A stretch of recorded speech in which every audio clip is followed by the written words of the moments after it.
Look, I don't know about you, but I'm feeling so damn good.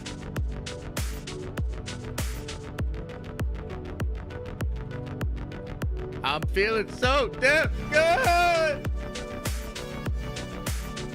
I hope you're feeling good too.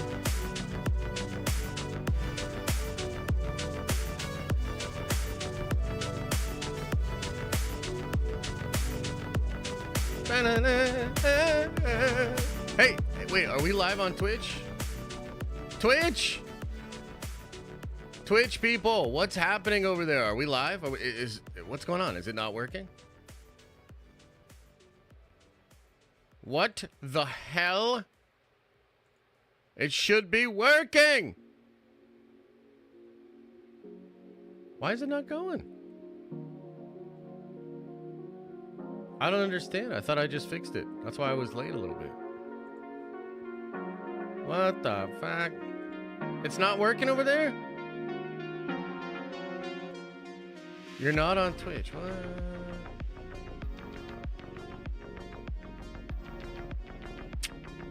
That's stupid, because that's literally what I was just fixing. How does that... I have no idea what to do.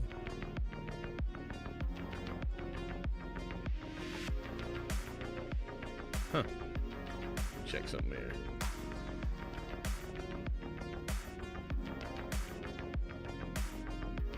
Yeah, it says it's good to go. Okay, well, that sucks. I'm not even sure what to do about that. I guess I'll have to tinker so we can get it set up for later tonight, because we did also get the emojis up there. That's kind of like what was going on. Like, I had Elisa kind of signed in up there and tweaking stuff so that we got the emojis and some of the other stuff going on. So, that's kind of unfortunate. I guess I'll just have to do like a little test maybe before I go live tonight, because I really want to be live on Twitch tonight for drops, because I'm going to be streaming Marvel Rivals. What the hell, man? Come on, Twitch or Streamlabs or whoever screwed that up. That's not cool. That's not cool. So what's up, everybody? Hope you guys are doing well. It's been an exciting week. A lot of cool stuff happening behind the scenes. A lot of Marvel news dropping. We, of course, got the scuba suit wearing scuba soups. That's what I'm calling them. James Gunn Superman suit reveal. I put a poll up on Twitter because let me just say this, man. Some of you guys, and by some of you guys I mean a lot of you guys, still really like Star Wars. Can we start by talking about this? Can we? Because we're gonna ease into it today. We got a lot to go over. Crazy news, dude. I wrote how many pages of notes here? It's probably only like 4 or 5. 3, but it's a lot of notes. Everybody relax. I wrote a lot of notes about this Chris Evans show that they're gonna do, and my mind is just like, bro, come on, man. Like, I've been telling you guys, I've been talking about it for a while, but it's finally starting to shine through. The turnaround's crazy. Marvel's cooking in ways that are mind-blowing. But let's just talk about something that's going on in the community while you guys are still in here, okay? A lot of you still like Star Wars.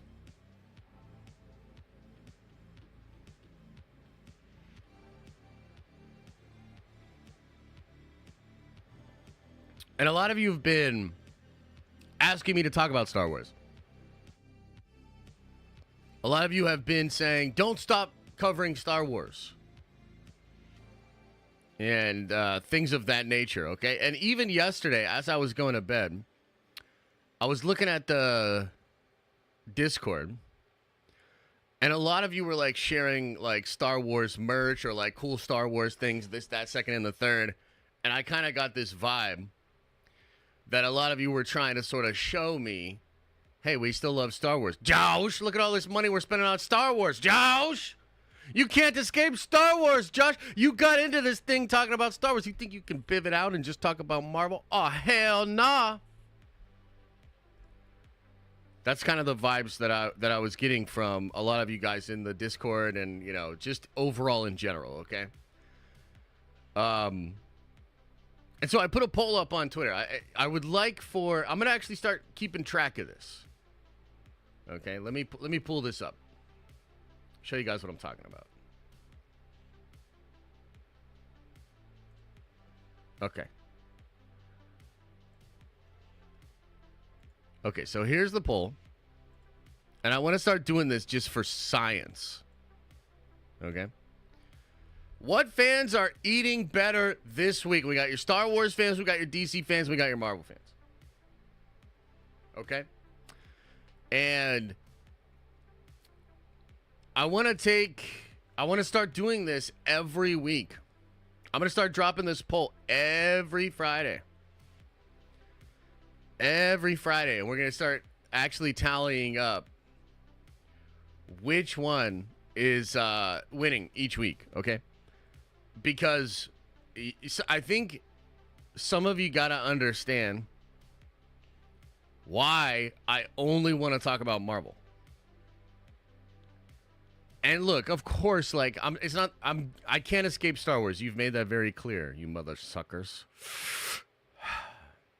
Lord of the Rings news too. We'll get into that. Is that even good news, man?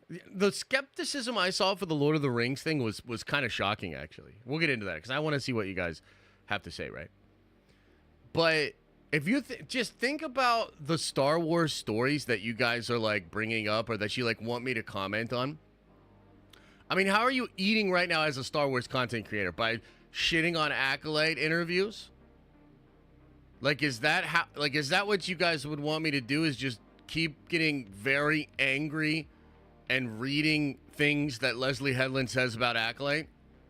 And just getting, like, more and more mad? Like, is that it? And then there's, like, people bring up George and Pablo Hidalgo. And it's like a whole other thing that I do not want to get into at all. You know what I mean? Like, so while I will try to entertain, because my job is ultimately to just entertain, and I'll try to answer the questions that you guys have and talk about it in, you know, whatever ways. Bro, there ain't nothing fun to talk about with regards to Star Wars right now. You know what I mean? Like, there's just nothing fun to talk about. And I don't want to talk about Leslie Headland interviews. I don't want to keep doing that, bro. Like, that's not me.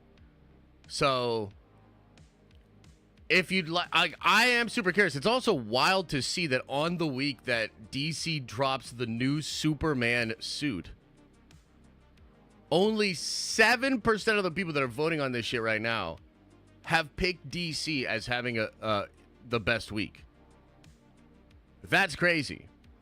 I also don't even understand this 21%. How the fuck are Star Wars fans eating good this week? What did y'all eat? What is even out there to eat? Like, what is even out there to, like, what are you even talking about, dude? Trailers? What trailers? What are you talking about? Tales of the Empire? I'm eating copium, Josh. Well, that sounds accurate.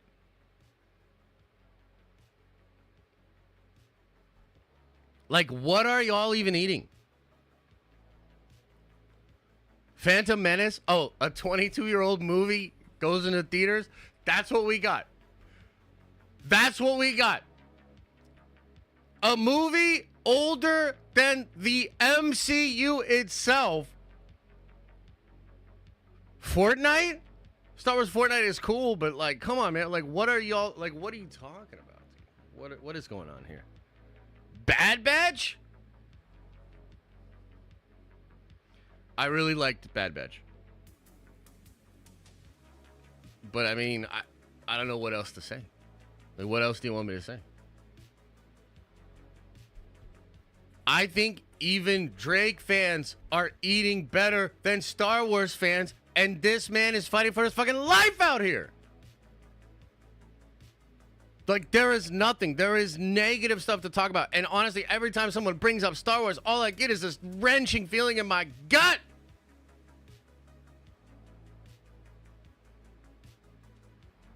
Holy shit. So, in the spirit of content and just having fun with it, and also like, holy shit, why is it so fucking hot in here? Somebody give me some ice packs, man. It's fucking crazy. It's fucking crazy hot in here. I'm gonna get a thing of ice to stick my feet in over here. The best part of Star Wars right now is us triggering you, says Rossi.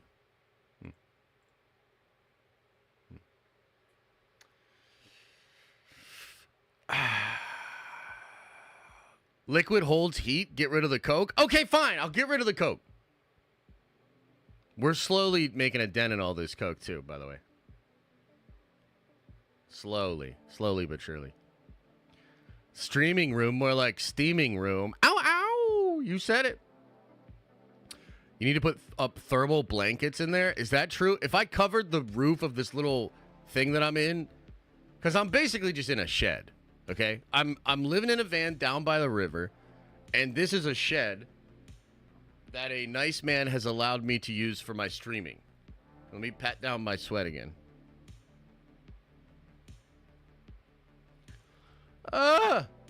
Okay, anyway, here's the point. Getting back to the Star Wars fans. I'm going to do this poll at the end of every week. Maybe there will be a week, which actually, I can remember a week where Star Wars ate better than Marvel. The last time Star Wars ate more than Marvel was Star Wars Celebration, the last Star Wars Celebration, which actually did surprise me.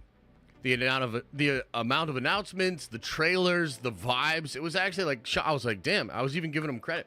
I was like, oh my God, like that's crazy, bro. But I'm going to put this poll up every week, and I want to see how many weeks in a row does Marvel win? How many weeks in a row will Marvel fans eat better than DC fans and Star Wars fans? Just want to know. Just want to know. Just curious how come the chat doesn't show up on the stream anymore, like on the video, because you guys are ridiculous. Basically, I had to take that down because there were a couple of videos where people were literally just fighting in chat about some random ass shit, and it ended up just being super distracting for the video. So now I just keep y'all to the side of the screen. That's what it is. Rossi says, I just wanted to say you're always my ninja. Oh, thanks, man. Appreciate you. Thank you so much. And on that note, let me explain what Rossi's talking about here, okay? So if you didn't know, guys, this is a transitional period for me. This is a transitional period for me. I'm actually about to start a whole new career, okay? And I kind of want to just explain what's going on because it's going to be a little bit jarring for some of you guys. It's a little bit crazy, but I am now a professional gamer. Yeah, no, not OnlyFans. Not OnlyFans. Yeah. I'm a professional gamer now. Okay? So, this new game, Marvel Rivals, it's basically like Marvel Overwatch, okay? We've been talking about it a little bit here and there on stream. It's basically the next big thing. Okay? It's the next big thing. It's going to take over gaming. It's the future, etc., etc. Okay? And it's kind of like a beta. They're calling it a closed alpha. I really think it's just a beta, but that's fine. Whatever. It's a closed alpha. There's a test. This starts this weekend for the game.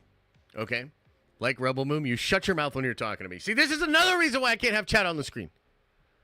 Oh, there's like, oh, Rebel Moon, Josh, blah, all that kind of stuff. Okay, listen. You're not even listening.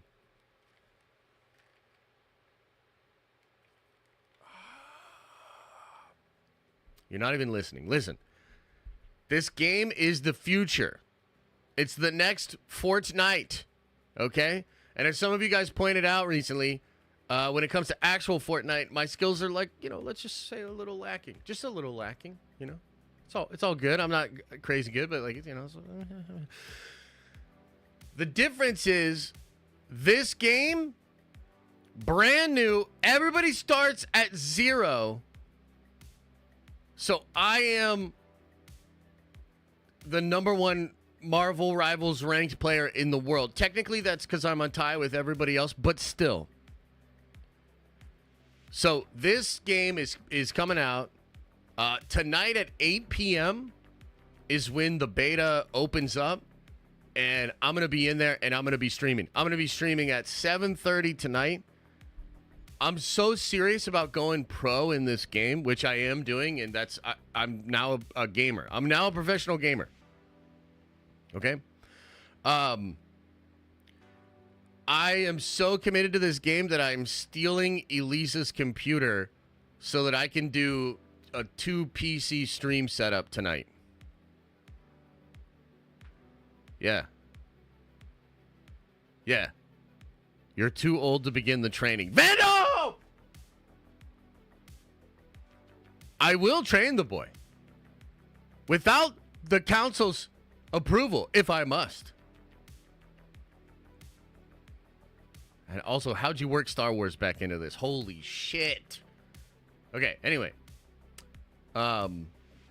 Basically what I'm saying, guys, is I am the best. I'm going to be putting on a fucking clinic tonight.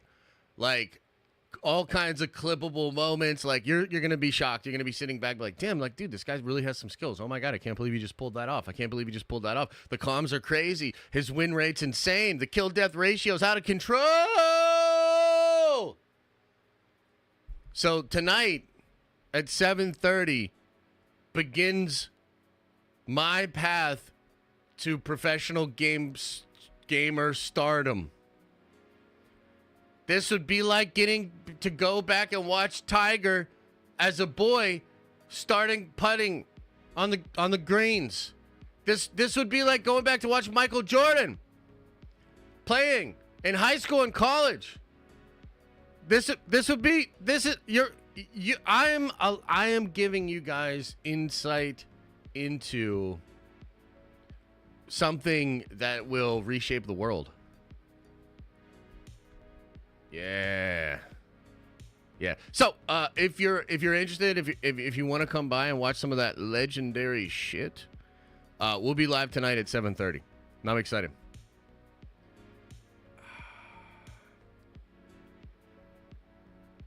I'm excited. Sounds like you should be fostering Liam to be a professional gamer. Your time has passed. What? Oh my God. See, this is the thing. Everybody's doubting. Everybody's saying this. You guys are just making me want to do it more. Like you're making me want to do it more. I'm streaming tonight. I'm going to be streaming tomorrow. I'm going to be doing extra streams all next week. And you'll see. And don't worry, I will let you know. This freaking wind is blowing my notes around for the Captain America thing. That kind of sucks. So yeah, don't worry. Even if you don't show up to the streams, the other streams where we're just doing normal streams, I'll still be talking to you about it, so you'll know. Okay, but you should probably come by the stream tonight. No, it's gonna be a good time. I'm actually pretty excited.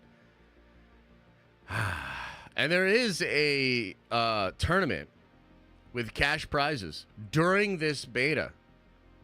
And so if I win the tournament, like, if I win that tournament, will you finally start to believe, chat? Will you finally believe me? What's it gonna take? What's it gonna take? You'll see.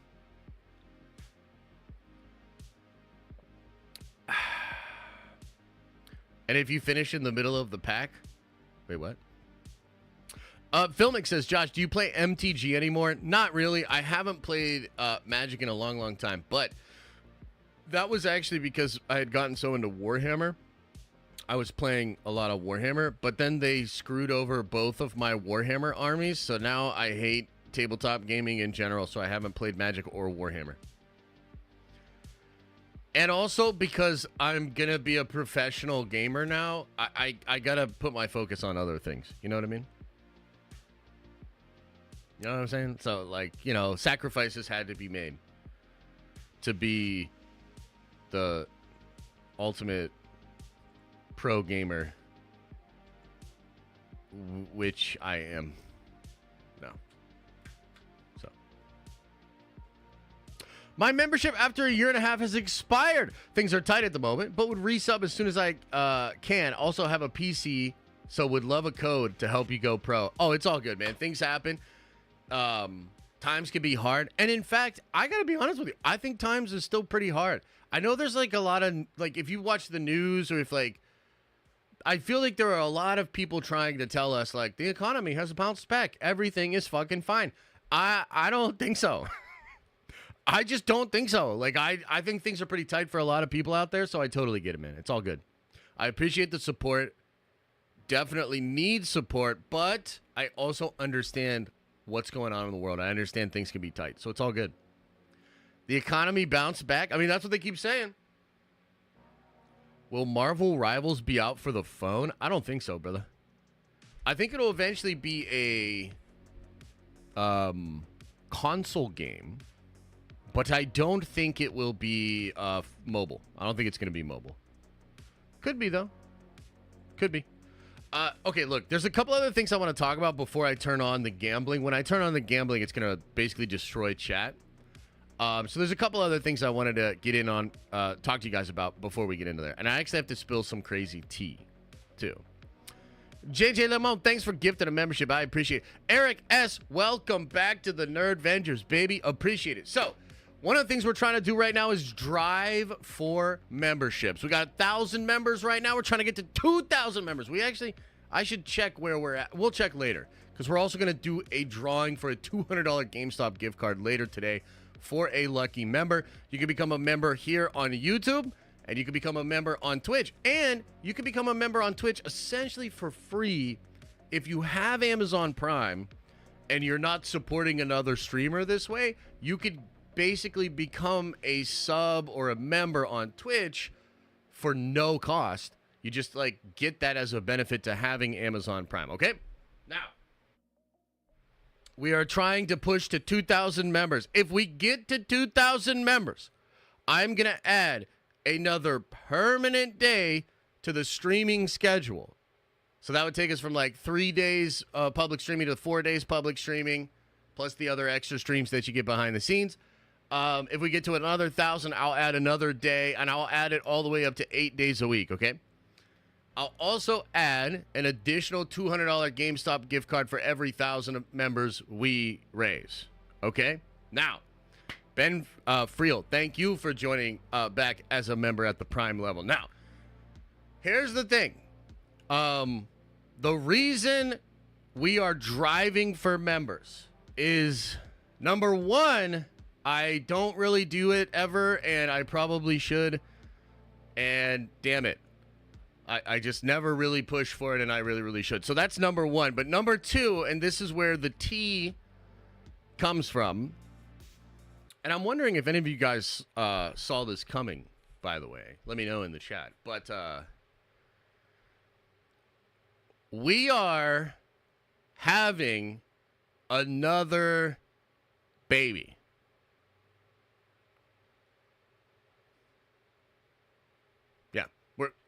Another one.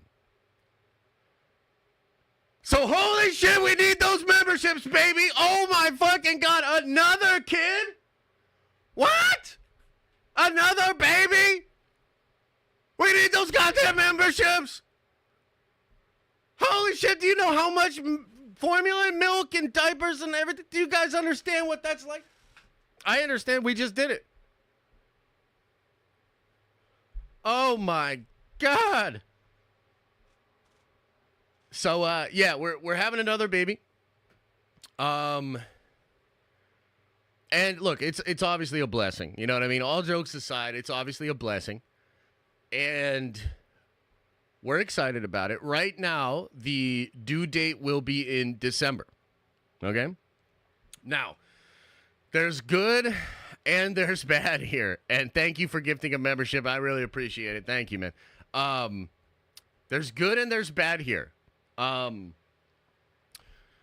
The only bad, and I think this, I think some of the members might be a little bit upset, but it kind of looks like we might not be able to do a meetup this year, guys.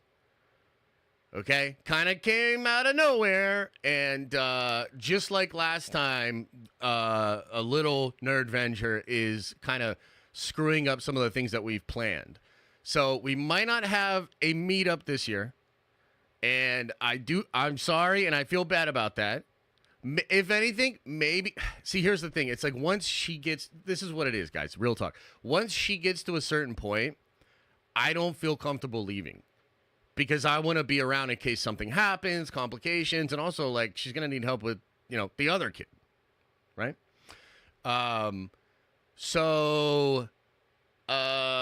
Yeah, the way I'm thinking of it right now is probably not. We probably won't have one this year. If we do, maybe it'll be a New York Comic-Con thing. You know what I mean? Like, maybe I can do something smaller scale at New York Comic-Con later and even potentially have her and Liam come with me. That way I feel a little bit more comfortable if they're there. But I know originally we were going to do a bigger meetup like in the summer and try to do a meetup like that. So, just bear with me as far as the meetup situation goes. The other side of it is I really need to do better at promoting and trying to push, the Den of Nerds, the Den of Nerds memberships, the Nerd Vengers, some of the comic stuff. I got a lot of plates that I'm spinning right now, and it's kind of like definitely can't fuck around time.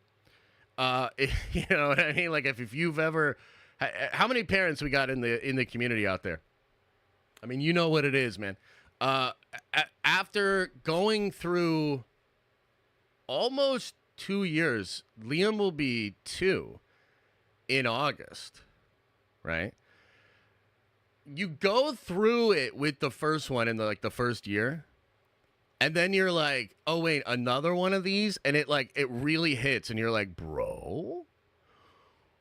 We better, a little, not as many Marvel Legends will be purchased. You know what I mean? Like a little, we got to make a little bit more money. You know what I mean? Like it's stuff like that. Adam says you're fucked. Yeah.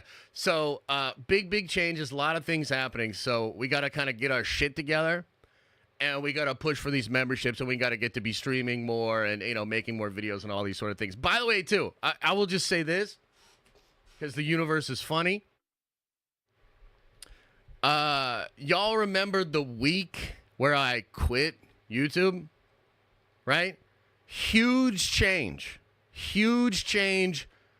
a big financial risk, a big, all these different things. I think I found out less than a week after that we were having another kid. And I was just like, wow, isn't that kind of funny? Because now I need to do like more YouTube than ever. I thought I was out and now now I'm back in. So it is, no more $500 Coke purchases. No more of that kind of stuff. So basically, man, life is kind of funny. I think the universe or God has a sense of humor, which is great. That's fucking awesome. Fantastic news. So that's what it is. The due date right now is a December baby. So it's going to be December baby, actually after Christmas. And, we're getting more information, going through, like, the doctor's steps and all that sort of stuff. My feeling on this, and it's kind of funny, man, the way we found out was funny because it was just on a random day. Man, it must have been, like, 5 or 6 weeks ago now. It was, like, a random day, and Elisa was just having, like, a tough day with Liam. Like, I could just tell. And he was just being... very difficult that day. And I kind of I randomly said to her, I said, I know it's a tough day, but, you know, I just want to point out, what are you going to do when there's two of them? And I kind of just like randomly said that. It just kind of popped into my head and I said it. Well, she couldn't like get it out of her mind. And so she ended up taking a test and we found out, yeah, we're going to have another baby, which is crazy. Now, I kind of think it's going to be a girl. We don't know yet. But I kind of think it's going to be a girl, which would honestly be nice. You know what I mean? Which would be nice. Look, I'm happy either way. But I think if we get two boys and if they're both like Liam, man, I mean, that is a rough. Liam is a adventurous, like rough housing, big old boy, you know? And if we got two of those going around, man, like, oh, man, that's going to be a lot of bumps and bruises and things like that. So I kind of think it's going to be a girl, but we will see. But either way, ladies and gentlemen, here we go again. Yeah, here we go again. Look, last thing I'll say kind of like about this, and LS Photography gifting 5 memberships. Holy shit, I appreciate it. Thank you. Diapers are so expensive. Thank you. Seriously, thank you from the bottom of my heart. Thank you. What was I going to say? Oh, yeah. The thing about kids in the family situation is, you know, it's obviously just depends on the individual and the couple and like whatever you guys want to do. But for us, we always wanted a big family. So I want 5 kids. That's always kind of been the thing.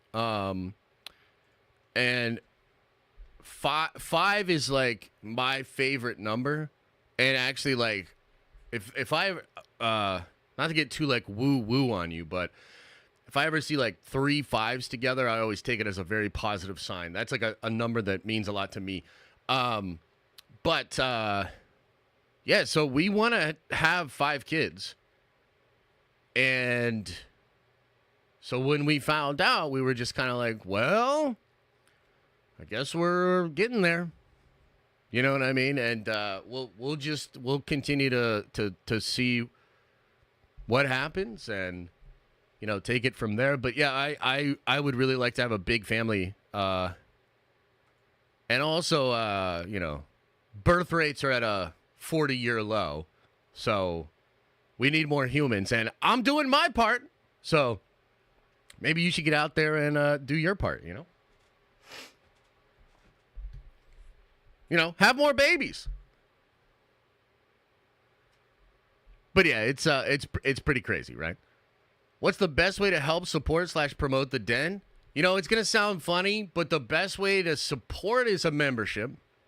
The best way to help promote is a like, a subscribe, maybe sharing out some clips, maybe telling people about the streams. That's kind of what it is. It sounds corny, but the likes and the subscribes are actually kind of a big deal, you know, on YouTube. It's weird, right? But it, like, if a bunch of people just liked when they don't normally like, it would help out.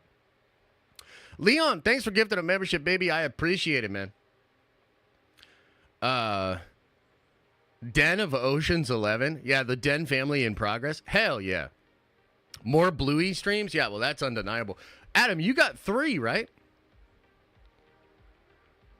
You got 3, right?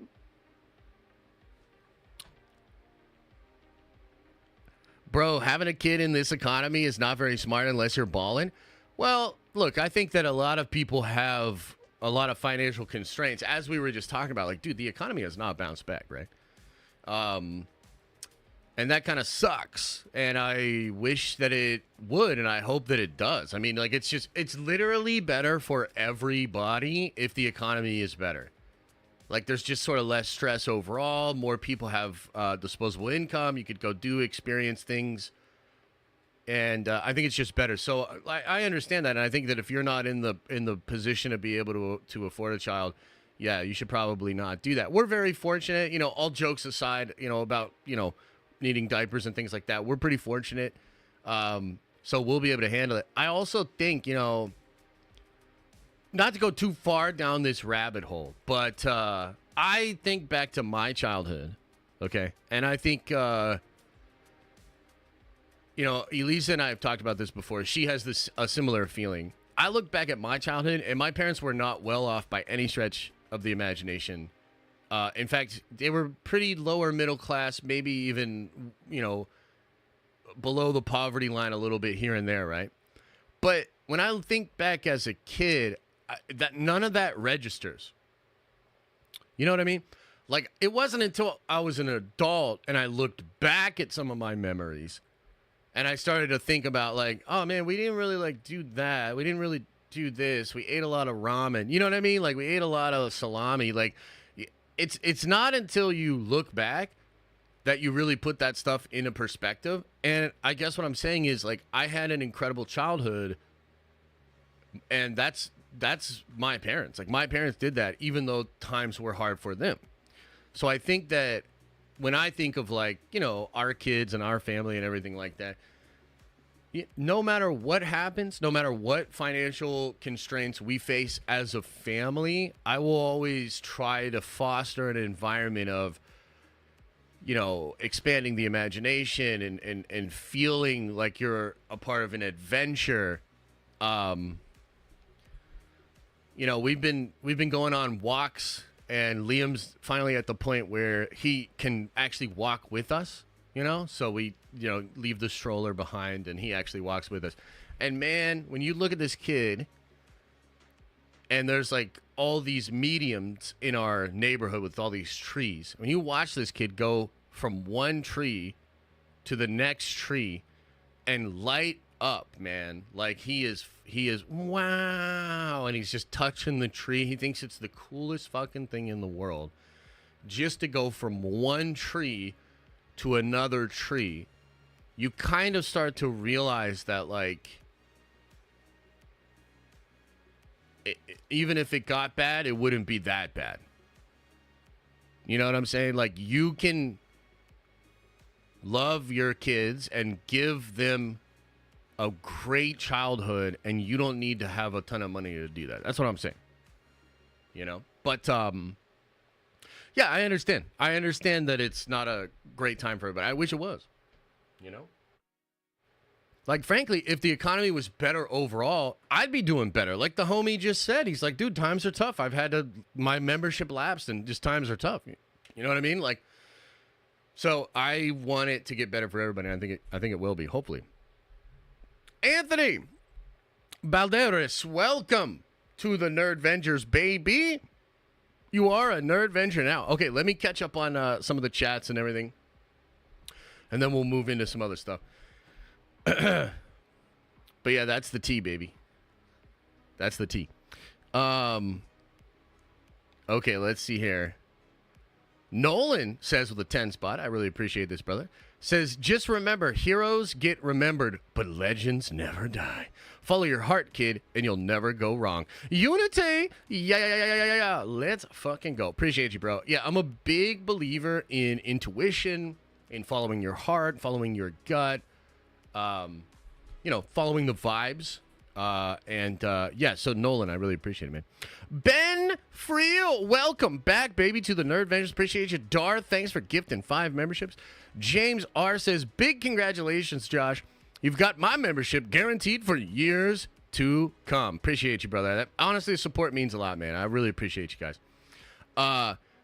Mr. Orion says, congrats, bro. Thank you, brother. I appreciate it, man.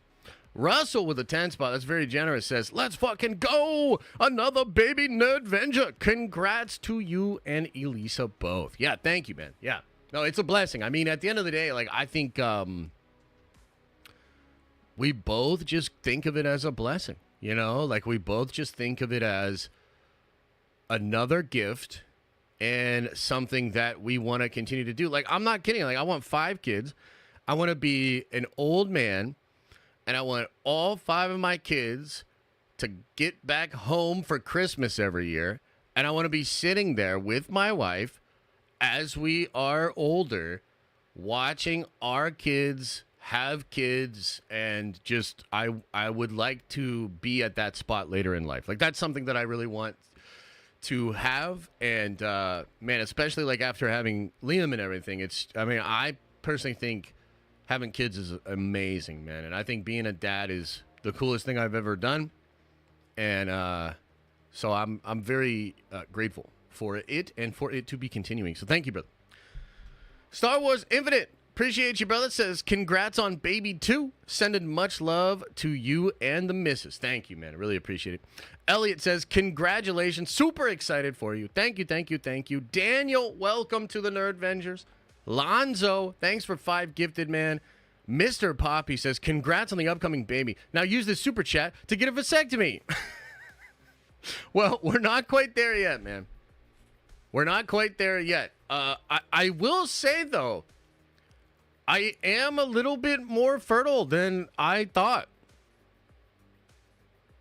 You know, like I was kind of surprised. I was like, oh, wow, what? Dang, it's all the coke? Yeah, probably. It's gotta be, huh? Yeah.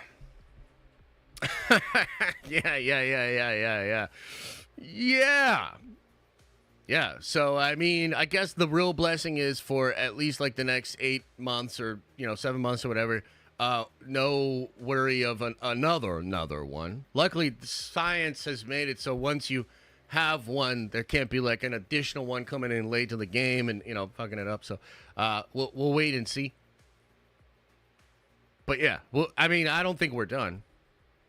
I don't think we're done. Chris Listenfeld, appreciate you so much, brother. Says, there is another Lucas. Congrats. And much love to you and Elisa and Liam. Nerd Vengers for life. Yeah, man, appreciate you, bro. I really do. Yeah, Liam's going to be a great big brother, too.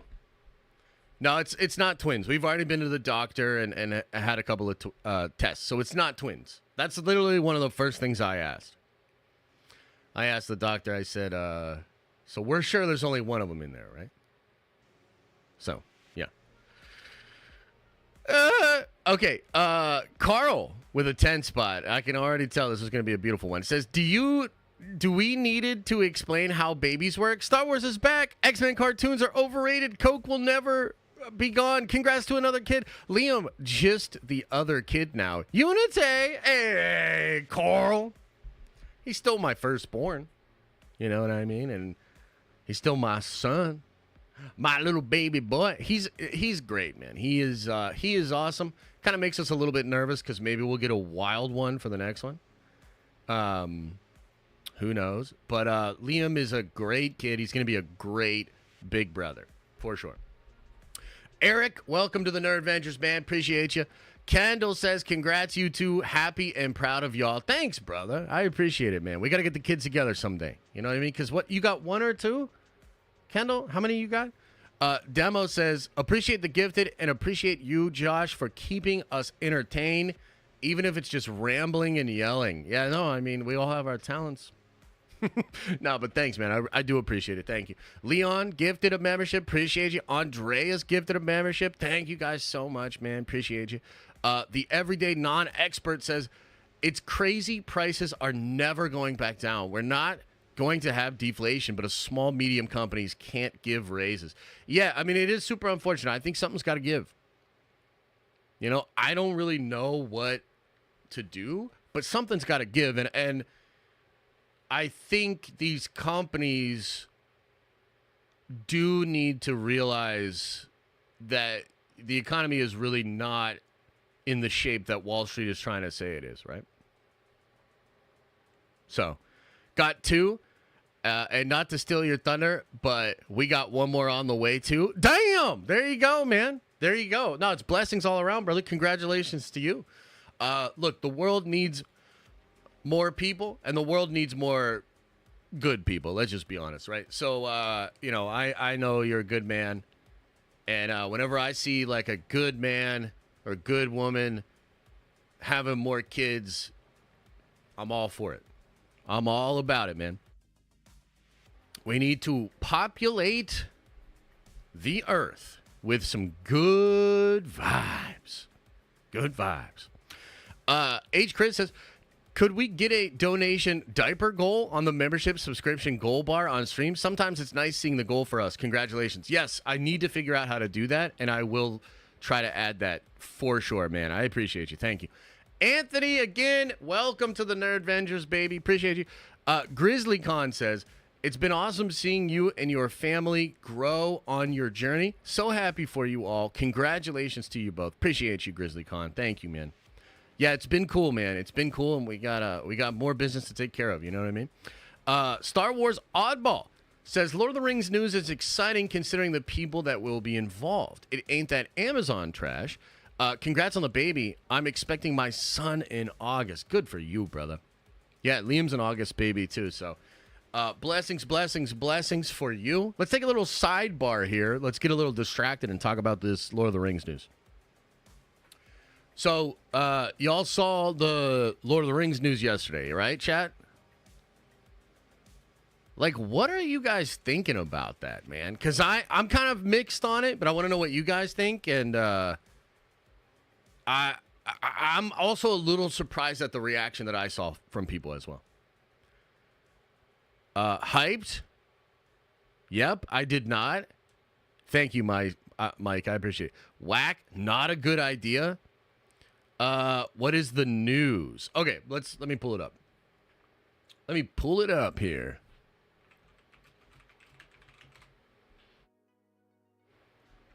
Let me pull it on up.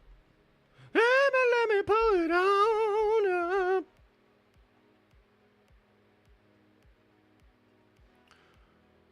I also can't believe they removed a fan-made film after 15 years. Like, that's kind of crazy.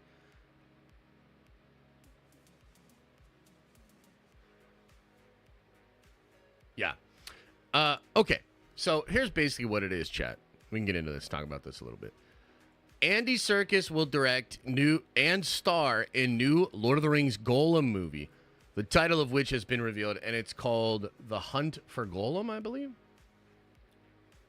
So here's the deal. Read my news first. Well, somebody just asked about this, so let's just talk about this for a brief second, and then I'll go into your news too, bro. Okay, so more Lord of the Rings.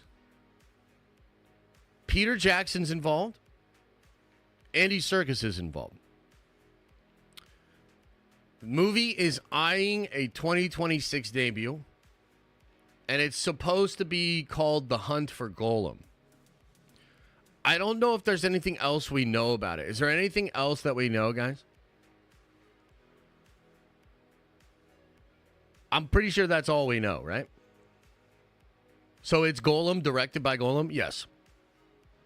It's a story about Aragorn? Okay, but it's going to be like a new Aragorn, yeah? They talk about that in the article?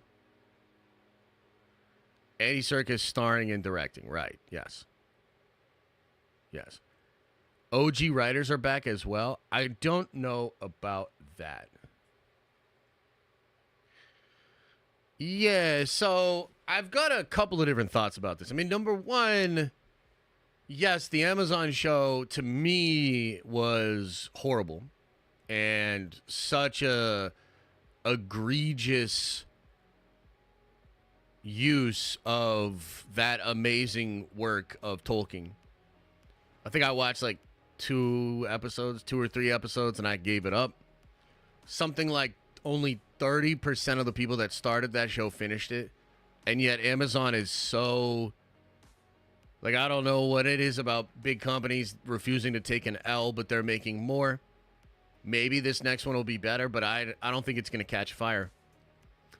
So on the one hand, it's like, okay, that's nice that we're getting the OGs to come back and help. I mean, you know, getting Peter Jackson, getting Andy Serkis, like, yeah, that feels good. It also feels a little bit like Warner Bros. Is fishing for profits. and just trying to do stuff that they think could potentially be another hit.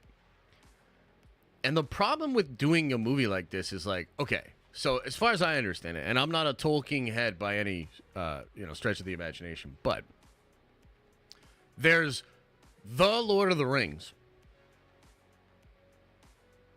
trilogy, and then there's The Hobbit, right? There's the Silmarillion. There's the stuff that his son kind of did, which comes out of the Silmarillion. But that's it, right? And like, as far as I understand it, this is a story outside of all of that, right? So what are we doing here? You know what I mean? Like, I don't understand the draw. Like, what's the draw here?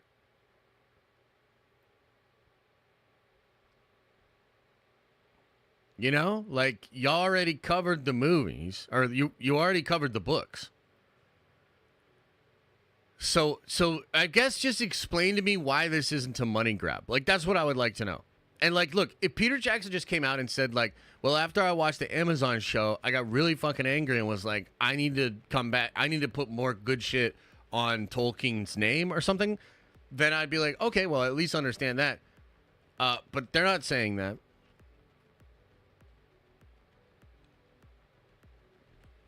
Lord of the Rings is the draw. Sure. But I just... It doesn't seem big enough. You know, it kind of... I'm going to be honest with you. It reminds me a little bit of Mando and Grogu energy.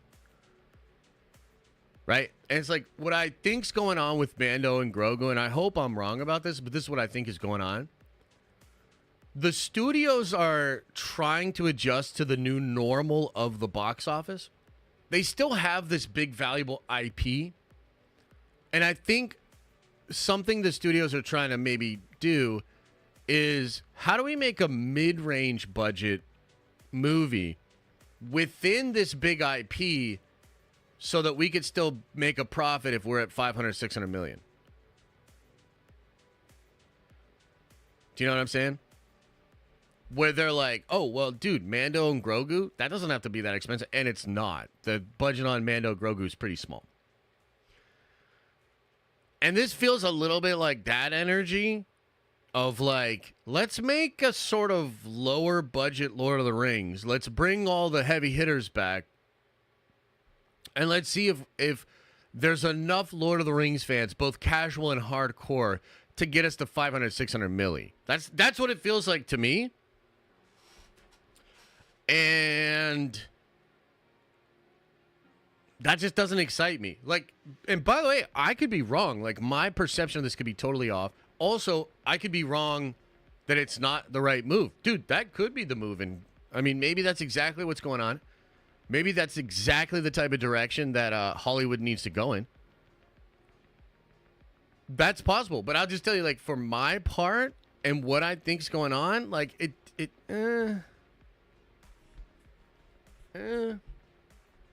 Josh, this story is in Tolkien's appendices. This isn't a Golem movie. It's an Aragon movie about when Aragon hunted down Golem before Fellowship of the Rings. Okay, but how do you make that compelling? You already know what happens, you know? I mean, I guess I don't know what happens in that story, but is it, like, pretty cool? Like, was that appendix, like, the dopest appendix you ever read? Like, did you read that appendix and be like, holy shit, this should have been the book or something? Like, am I missing something? His name is Aragorn. What did I say? Aragon? Oh, I can see how that would be upsetting. So anyway, Aragon's cool, but, like, is he that cool? Did you see that Warner Brothers copy striked a Lord of the Rings film called The Hunt for Gollum. Yes. Yeah, no, I literally saw. That's another thing. Warner's orders fan-made Lord of the Rings movie removed from internet after 15 years. Warner Bros. Like I said, man, dude, it feels like, it feels like history just repeats itself. Some of this shit is just like we're on a little bit of a hamster wheel here. But I think I literally said on Monday when we saw the Scuba Soups, Warner Brothers just exists to remind us that Star Wars could be worse. Like, say what you will about Lucasfilm and Star Wars, you can still make Star Wars videos, have footage in there, and, like, you're not going to get copy struck. Like, they're not going to do that. They'll let you use footage. Warner Brothers is coming out here. Like, just as an example of, like, a regular-ass week for Warner Brothers. James Gunn drops Scuba Soups and whelms the entire internet. David Zaslav announces new cable with a bundle with Hulu and Disney Plus. They announce a Warner Brothers, a Lord of the Rings movie based on an appendix. Oh, and by the way, we're going to come in now and copy strike a 15-year-old fan film because we're Warner Brothers. Like, that's a week at Warner Brothers. You know what I mean? Like, congratulations. Holy shit. And Zaslav says they lost $200 million on the Suicide Squad game. Who would have saw that coming? You know what I mean? So it's like, dude, we are in some shit right now. If you're Warner Brothers, like how is Warner Brothers even still a thing, bro? And how is Zaslav still in charge? Look, I don't understand business. I'm not a rocket scientist, you know? But as far as I am concerned, Zaslav has done nothing but fuck up for like 3 years, maybe just 2 years. It feels like 10. And he's still the guy?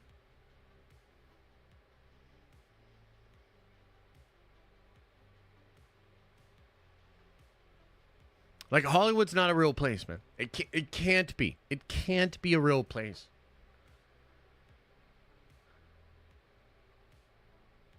Oh, Jason Kilar? You think he's the one that greenlit it? I don't know.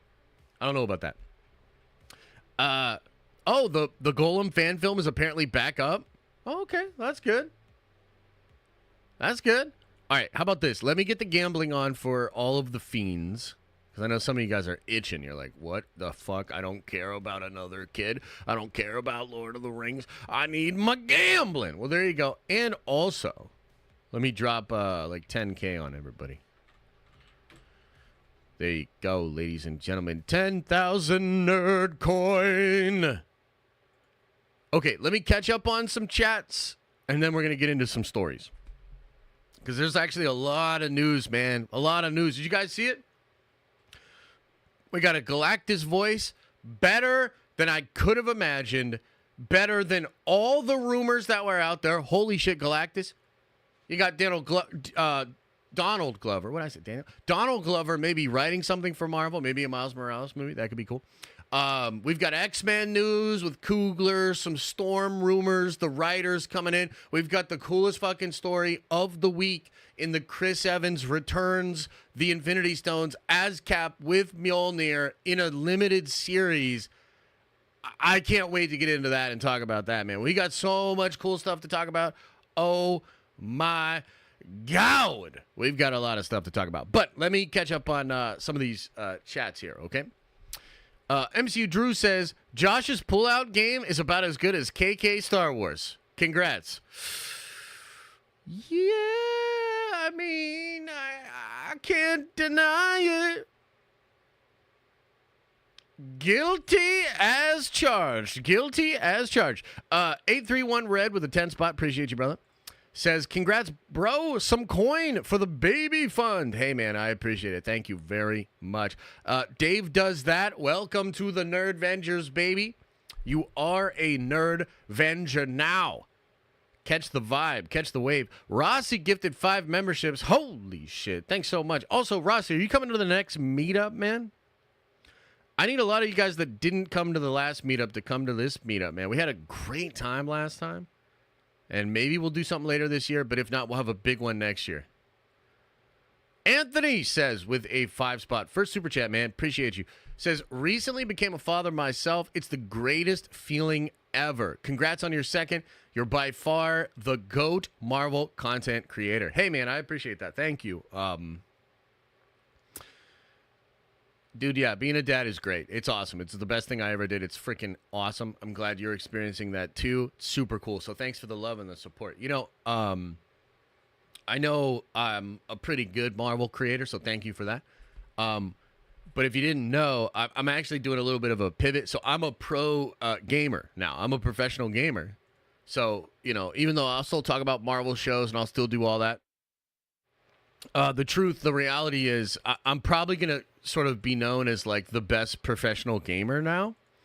And so tonight at 7:30, I'll be live and I'll be streaming Marvel Rivals, new Marvel Overwatch style game. It's the next big thing. It's the next big thing. And I'm the next ninja, or Jinxie. So breaking news for Shogun? What? What kind of Shogun news could there possibly be?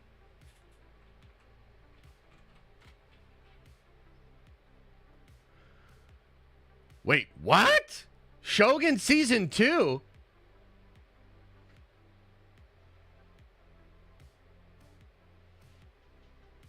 What? Okay, so this is kind of funny.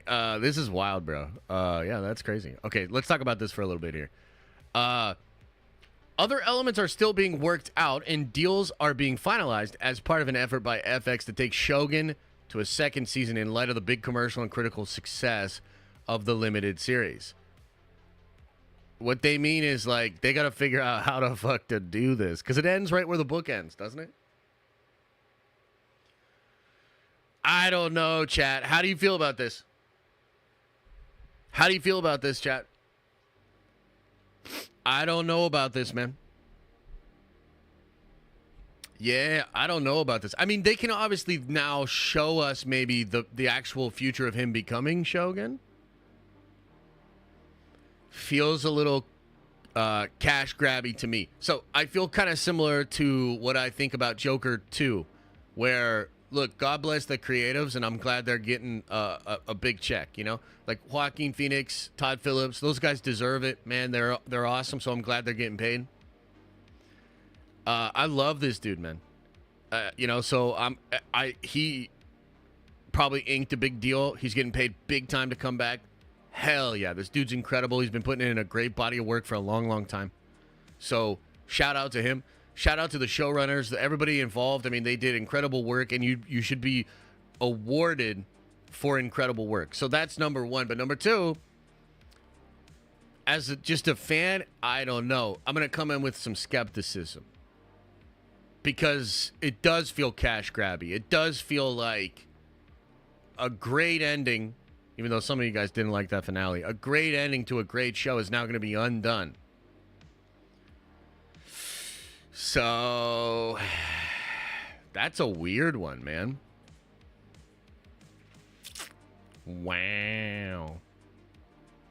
I kind of can't believe it. I mean, look, like I said, legitimately good for him, bro. Like, he was incredible in that show. The other thing, too, we get to see more drip. This guy had the best drip of television in this year. All the different outfits. Holy shit. So good. So I'm excited just to see the drip. That's weird. Hopefully we get more updates about that, though. I have no idea how that's going to work, but that's pretty wild. It's pretty crazy. That is pretty crazy. Okay. Okay, let's see here. Let's try to catch up. Ross says, big congrats on the expansion of the nerdy family. Thank you, brother. Yeah, we're going to have a whole clan, man. The Lucas clan grows stronger. And we'll have a big old gang of kids ready to go. Justin says, congrats. Huge blessing. Just some help for diaper here. Get Millie Moon dipes. They're unmatched. I don't know what that is, but I'll look it up. My son, third kid, is deaf a wild one. Much love. Nerd Vengeance for life. Hey, man, congrats to yourself on 3 kids, dude. That's great. More people need to be having more babies, man. So thank you. Appreciate the love. Mike S. Hangout with a 10 spot. That's very generous, brother. Says, congratulations, brother. Best wishes to you both and blessings upon your family for sure. Thank you, man. I really appreciate that. Thank you. Maverick Pilgrim says, with a 10 spot, very generous, brother. Says, I'm sure Zaslav reached out to PJ, giving him some kind of intern researched AI-derived what will get the most fans to watch, and PJ gave which one of 3 of 3 he picked the worst. So you think he picked the worst one? I guess I don't understand fully your question, but I think what you're kind of saying is like one person is algorithm focused, but Peter Jackson's very story focused. And I mean, look, bringing Jackson on, that's what you get when you bring him on, is somebody that really cares, somebody that's going to take it seriously. And I prefer all the Hobbit movies over the Amazon stuff for sure. The first one's a little shaky for me. I like the second one. I really like the Battle of the Five Kingdoms. It's really good. So, yeah, I guess that's what happens when you bring Peter Jackson on, right? Is you're kind of bringing some of his gusto, you know, here. Did we ever talk about Skybound crowdfunding a AAA game here like 3 weeks ago? Did they actually fund? I mean, I know they funded it, but I don't know that it raised the money they wanted it to raise. Yeah, I don't know. I mean, did you back that Kickstarter? I didn't really back it, to be honest. I was like, I don't know. A AAA game's doing a Kickstarter? I mean, like, little old me needs to do Kickstarters, you know? I get it. It can be useful for companies to gauge interest. I get it, but I don't know. Philip Hatch, man, appreciate the 10 spot. Very generous. Says, I'm a bit behind in the stream, but Aragorn, not Aragon, guys, finds Gollum in the dead marshes and then travels 900 miles to Mirkwood. I think there's a ton in there they can go off of. That actually sounds pretty cool. Yeah, when you say it like that, that's a nice pitch. Because there's all kinds of fun Lord of the Rings stuff you can expect. I mean, I think ultimately one of the things is you just want to go back to that world. And not like the Amazon version. Like, we want to go back to that world with Peter Jackson. So, in that sense, it is, I mean, good. That's positive. You know what I mean? That is positive, for sure. Star Wars Oddball says, I see this a lot like Rogue One. Hey, that's good. That could be great. You know, potential tie-ins, potential setups. I do like Rogue One quite a bit. Matt Spiro, 24, says, congrats on the new baby. What happened to Marvel Rivals? Okay, so the beta doesn't start until 8 tonight. I thought it was all day today. Like, I was getting ready to, like, play all day. But it doesn't start until 8. So we'll start it up at, like, 7:30 tonight. And, oh, man, I'm excited, dude. It'll be cool to get in there, test out the different characters. I want to try playing, like, second tank with Doctor Strange. I've been watching a lot of videos, researching. I've even been watching videos on, like, Overwatch and, like, how people strategize for Overwatch. So I think I want to do the second tank with Doctor Strange. And a lot of people think Doc Strange would be a good main tank, and maybe that's true. But I think because of his teleportation and because of the move that he does that stuns everybody, I actually think he would be a better secondary tank. So I want to try him out. I want to try Magneto out. I want to try Spider-Man out.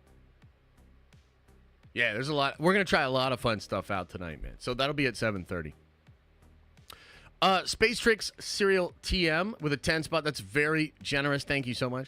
Says, this whole time I thought Barriss was the Inquisitor in Rebels. Very disappointed she added to the nerfing of stomach stabs. Also, calling it now Omega is in Andor Season 2. Do you think her and Boba will meet? I mean, that would be cool. That would be cool, dude. I almost feel like they might not. But yeah, I like Omega. I went from not giving a shit about Omega at all to like really caring about that character. So I'm interested. I'm interested to see where and if they do anything with her. Rozzy says, I don't commit to things that are 2 years away. LOL. Congrats on your kid. I will try to be there at the meetup. Nerdventures, Heavy T, and all 5'3" of me. Dude, bars. Rossi, bars. I didn't know you had rhymes like that. And also, yeah, no, it might be a little far away. We'll see. But either way, yeah, you got to get there. Andres gifted a membership. Appreciate you. Space Tricks Serial says, here's $5 to go off on it 5 minutes on Warhammer. Ooh, okay, you guys ready?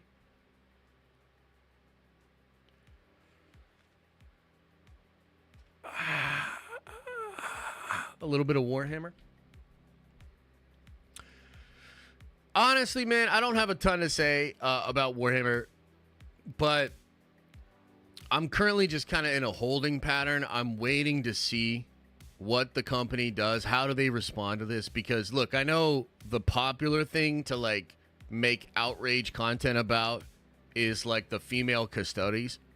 I found all of that conversation to be so empty. Whole bunch of people that don't know shit about Warhammer, that don't play Warhammer, but obviously saw an opportunity to cash in on some culture war, low-hanging fruit bullshit. It's a bunch of those people. I fucking hate it. I hate it so much because it allows the company to sort of hide behind what is truly absurd fan behavior and not become accountable for what they're actually doing wrong. And the people at the top that are making all this content, they either know that and don't care or just don't care because they're just cashing in on what they want to cash in on, okay? So the whole conversation's exhausting.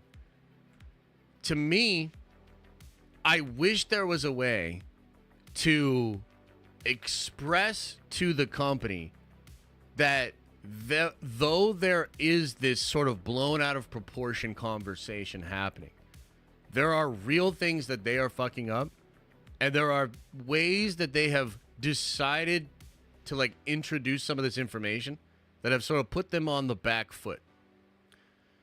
And I also wish that they would just like balance the game better and be better organized and not be absolutely horrible. So, yeah, that's all I really got to say about that shit. Sorry, I had a sneeze there.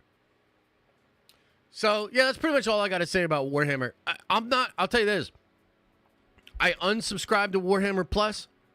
I haven't bought anything new Warhammer since the Codex for the Custodes leaked. Technically, I haven't bought anything new since the Codex for the Dark Angels leaked. So I'm not buying shit for Warhammer until they fix the fucking game. Like, that's crazy to me.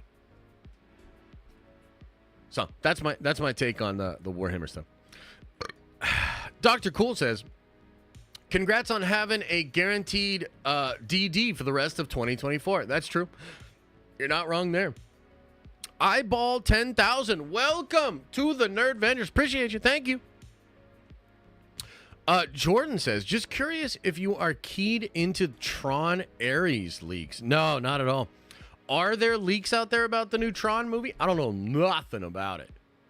All I know is it's going to star Jared Leto, right?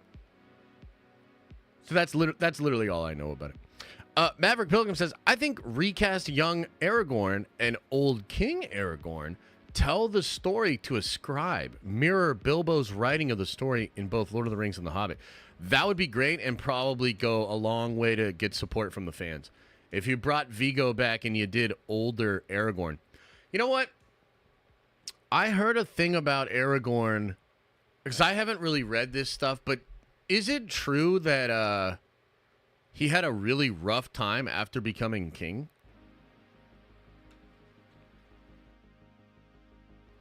If there's any Lord of the Rings heads in here, I remember one time I saw, it was like a meme or something, and it was like what fans of the movies think Aragorn's ending was like, and then what fans of the books know what Aragorn's ending was like. Like, didn't he, like, kill himself or something? Like, isn't it, like, really bad? That would be kind of interesting. I don't know. 1.2 million? Oh, man, we got to delete all that. Jamro says, happy Friday and congrats. Gruesome thought. The Living Force sacrificed everyone on an Alderaan to put Luke, Leia, and Han in the same place. Yeah, I mean, maybe. That would be twisted, right? That would be twisted. That would be wild. I don't know if I like it. It makes me feel bad.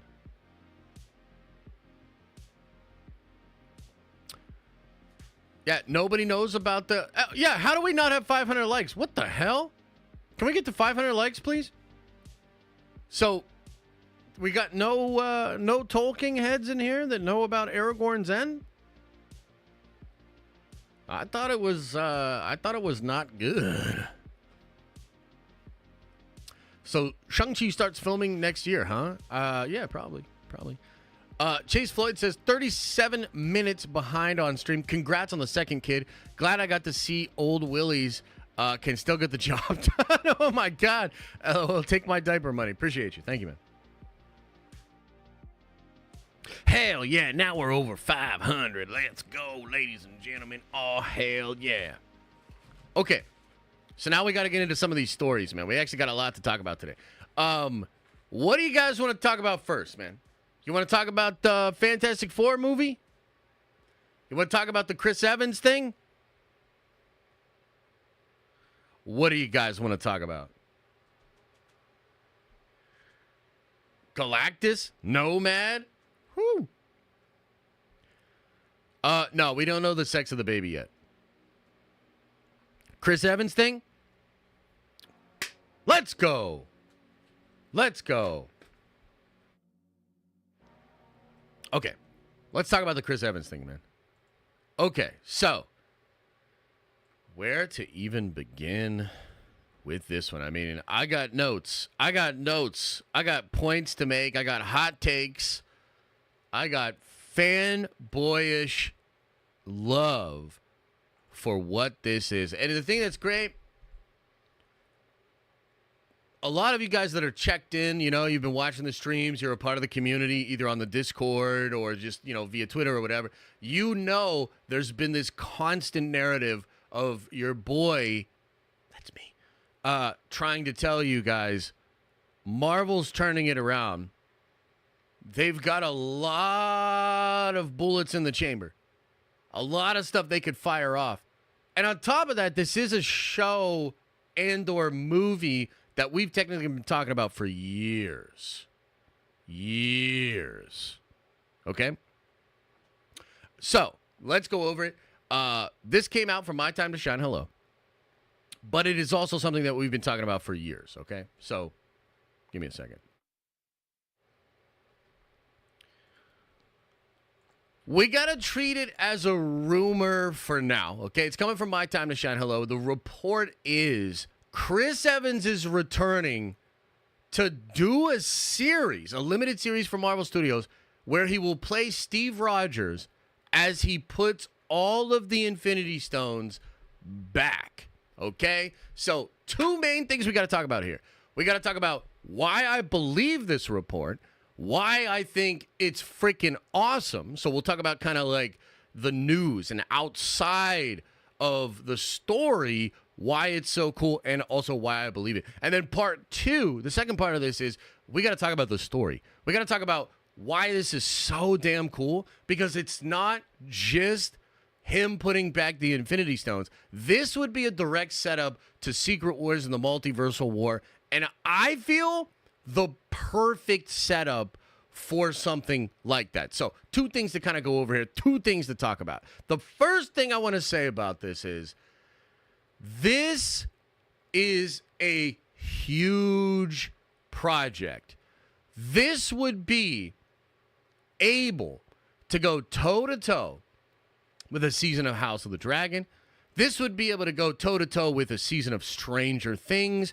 And in fact, the more I think about this, I don't know that there's a show out there, period, that this show could not go head-to-head with. This would be a big, big show. Appointment television. This thing could go head-to-head with any show that's out there currently. Chad, do you agree or do you disagree? Okay, so I think this is dope because it's so far away from like even WandaVision, Falcon and the Winter Soldier, Miss Marvel, Moon Knight, Secret Invasion. All of these shows have a kind of less than feeling. They feel less than the actual MCU. They feel less than actual appointment television that exists out there right now, right? And this feels like putting it on the table, one of the biggest possible projects that they could have being put in development. And as a Marvel fan, that's the kind of energy that I like. That's the kind of stuff that I want to see. Phase 4 had a feeling, at least to me, and I want to know what you guys think. Phase 4, it kind of had a feeling of, why are we not playing with the good toys? Like, you know what I mean? Like, there was the Avengers kind of go away. We're hanging out with, like, She-Hulk and Kate Bishop and, like, Shang-Chi and, like, you know, Spider-Man was dope and like, oh, Toby and Andrew, and we're like, oh, fuck yeah, like, let's go. And then Multiverse of Madness has a little bit of that energy, but for the most part, Phase 4 had this feeling of, why are we not playing with the good toys, right? And the honest truth here is, it didn't just feel like that. It literally was that, okay? So we talk about some of the mistakes that Kevin Feige and Marvel made in Phase 4. And one of the big ones, and I've been very vocal about this, is I feel like they took the audience for granted a bit. And I feel like they kind of took the Guardians of the Galaxy false positive and applied that to the entire line, where they were like, we could do any character. We could literally do any character, make them popular, and make popular content based on them. And all the while in Phase 4, as that's happening, as that's being developed, we know that the X-Men are coming. We know that the Fantastic Four are coming. We even know that the Avengers were coming. And a lot of us really hardcore people, we knew that Secret Wars was coming, okay? Now, just kind of walk with me on this one. I and a few others were some of the first people on the internet to say that Secret Wars would be the next event. And part of this was because, you know, look, I was obviously covering Marvel every single day, especially in the time between Infinity War and Endgame. That's when my channel saw the most growth. Probably put up some of the biggest numbers we've ever put on. I'm talking literal million-plus view videos, right? Like just huge, huge stuff in that time frame, okay? And I started to get a feel for how Kevin Feige thinks as a producer. And so when I saw Endgame, not only did I think it was a revelation and it was awesome, but it's an accomplishment as a producer to get that many characters in a movie that feels like an ending, all these different stories tying in together. It's like unbelievable, right?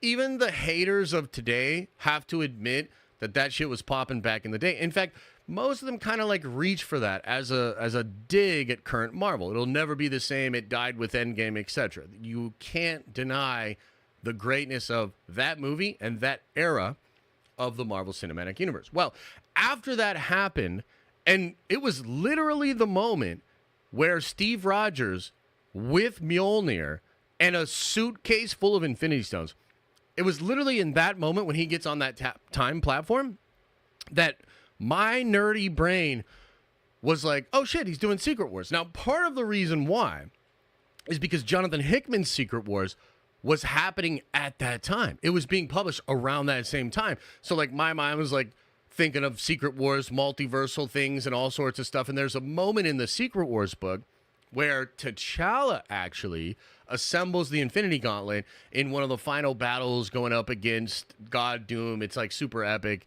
It was awesome. It was a really good moment. But as soon as I saw that moment in Endgame where Steve Rogers gets on the time platform, I was like, bro, Secret Wars is coming. The reason I say that is because Phase 4, when you know that Secret Wars is coming, it feels really fucking lackluster. It really does feel, and it doesn't just feel like this is what happened, chat. Marvel wanted to introduce new characters. They didn't want awesome stuff to sort of cast a shadow on the new characters. And so we end up getting lackluster Phase 4.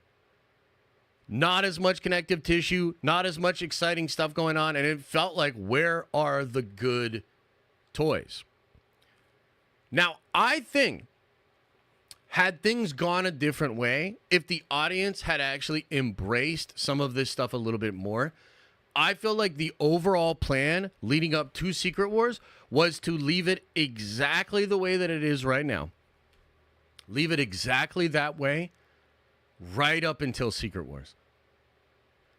In fact, I think Feige might have hid Secret Wars.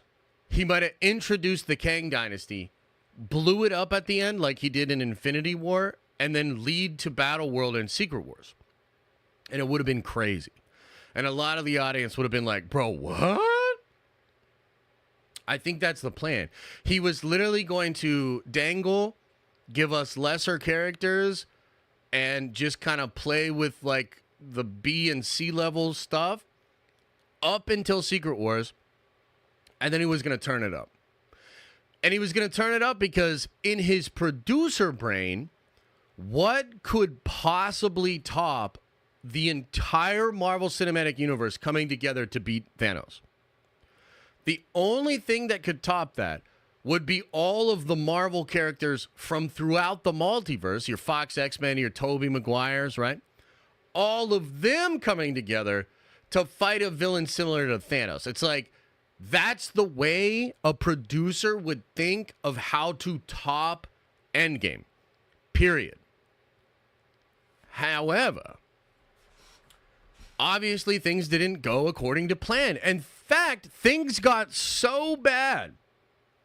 Things went in such a negative direction. The audience felt so scorned that we've literally been covering reports where Kevin Feige's talking about how they're the underdog once again. You got Sean Levy talking about how they haven't lit the world on fire and they're coming in on an interesting time. You've got Esposito talking about how, things didn't go well. They're on the back foot, etc., etc. Things have gotten so bad that what was originally maybe going to be all this surprise stuff that they were going to throw at us after Secret Wars, it's now dropping now.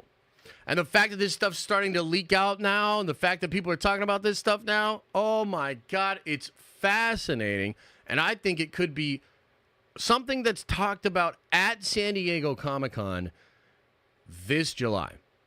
I wouldn't be surprised if this project, if it is indeed real, which, again, we have to treat it as a rumor, if it is real, I think it could be announced at San Diego Comic-Con this year. Now, I also think this is the project that Scarlett Johansson is going to produce as well. If you remember when she had her lawsuit with Disney, there was a big thing that came out that after they settled that, she not only came back, but she had signed to produce a show for Marvel Studios. I think it's this show.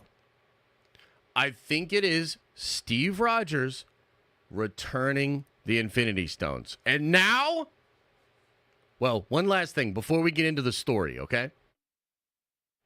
I'm going to throw another hot take on you guys. I think this show is the reason that we got all the reshoots for Captain America 4. Walk with me on this one. As a studio, Kevin's probably looking at what they're doing, and he realizes, oh my God, we're about to create even more iconic content with Steve Rogers as Captain America. And then he probably looked at what they had going on with Mackie. And he was probably like, yeah, I don't feel right giving him scraps in the bullshit movie that's really not that good when we've got this epic shit planned for Evans, right? So I think this is actually part of the calculus that takes Marvel to do even more reshooting in Captain America 4. Okay? That's speculation, but that's where it is. Okay, now let's talk about the story.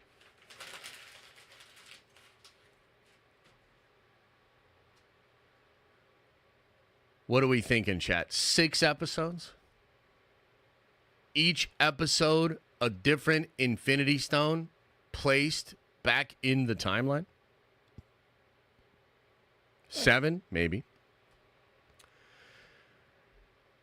I think the possibilities here are so cool because I don't think this show is really about him returning the Infinity Stones. I think that will be what it's billed as.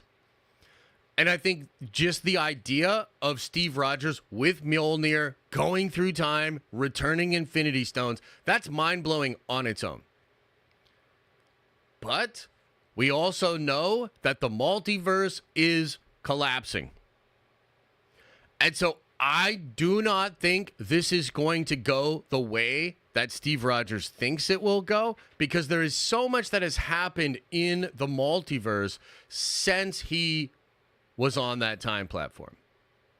So I think you could have him putting the Infinity Stones back, right? But I think there could be other forces at play, whether or not that's the TVA, maybe even other people that are messing throughout time, maybe the Deathlocks from some of the Jason Aaron's Avengers run, because there were rumors that they were going to be coming back. This could be a multiversal adventure on the scale of Loki season 1 and season 2. It can literally be anything.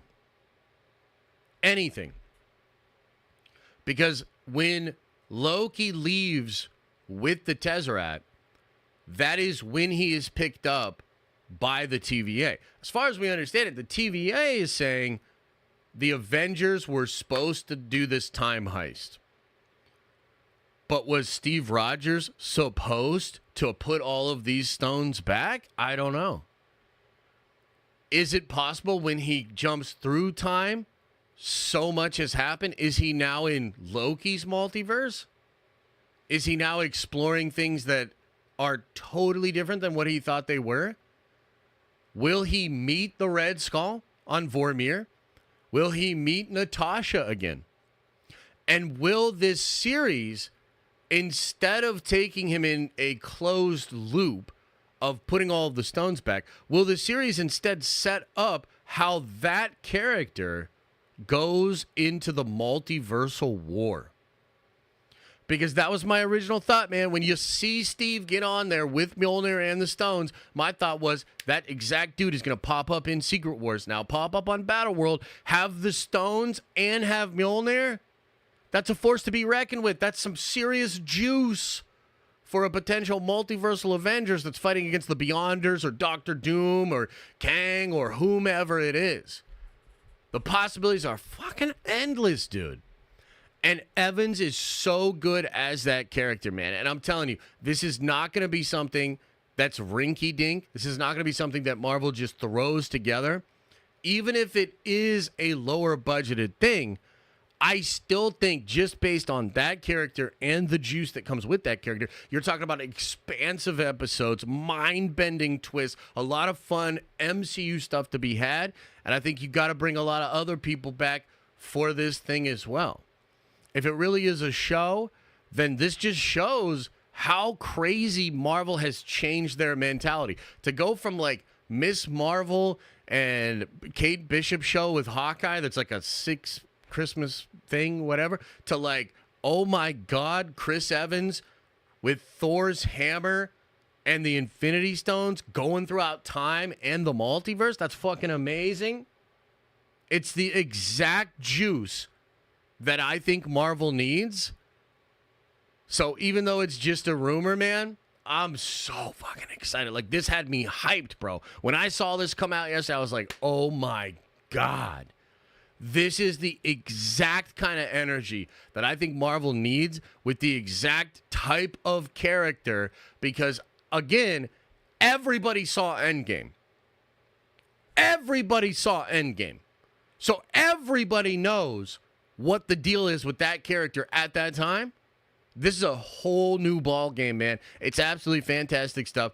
And I think it's just one piece of the puzzle. It's just one piece of the puzzle, which is a new mentality at Marvel Studios where they are no longer holding back. They are swinging for the fences. They're putting their dick on the table. This show could go head to head with anything. And I love it.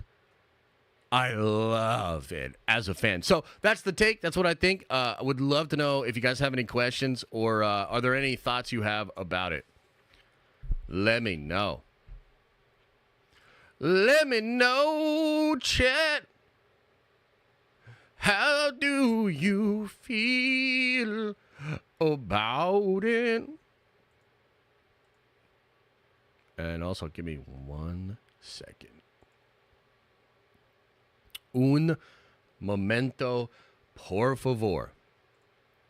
Okay, how are we feeling? How are we feeling, chat?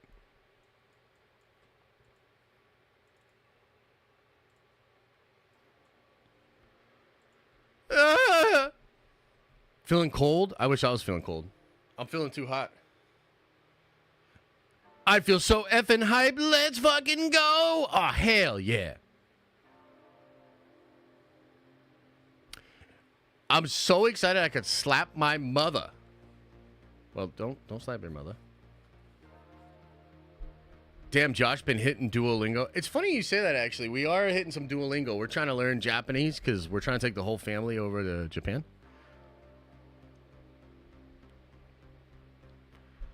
Yeah, so Cyan, I think that's because Shine posted it for her members. She put it behind a paywall, but I do think it is Shine reporting it.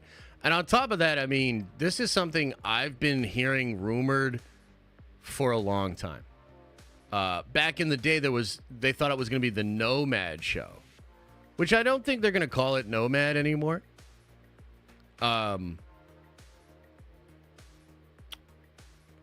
I think they'll call it something else because I actually think they let the because they had a copyright for Nomad or a trademark, and I think they let it lapse. So they probably are going to name it something else. But I think it's real. But it could be not real.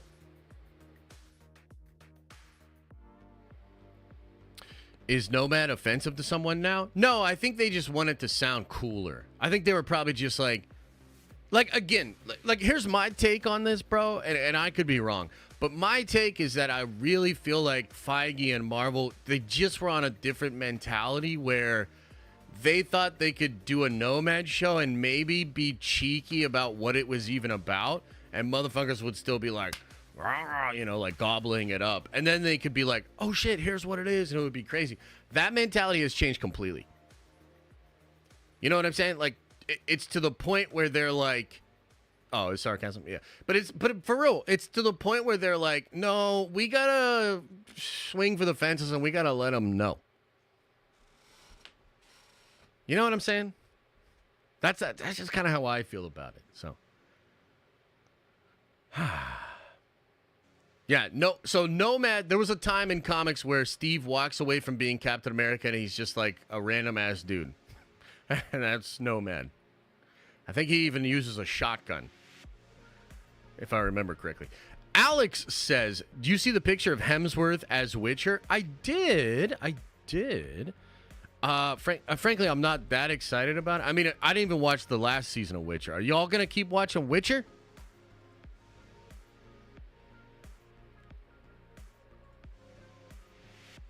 Y'all watching more Witcher? Because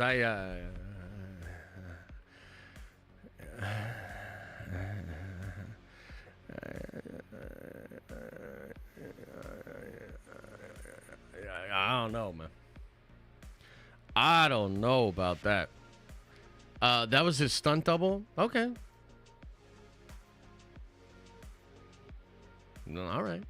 All right, let me catch up on a couple of chats, and then maybe we'll talk about something else. But, I mean, like, what? Like, guys.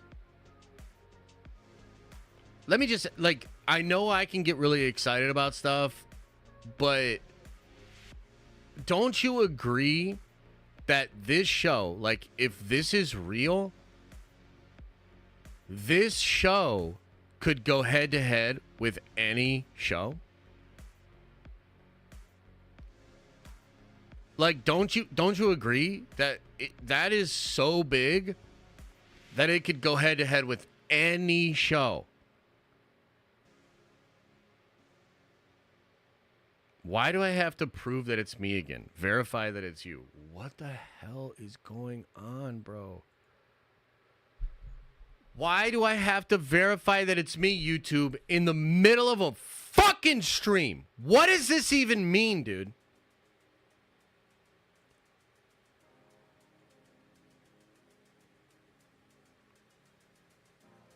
Why? In the middle of a fucking stream. Why? Jesus. I swear to God, YouTube. I swear to fucking God, bro. Like, what is this? Why would I have to do this at all?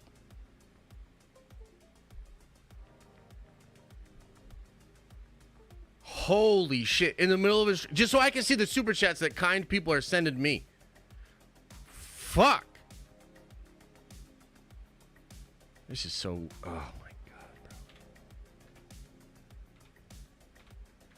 Yeah, let's fucking verify ourselves. In the middle of the fucking stream, let's verify. Just to make sure.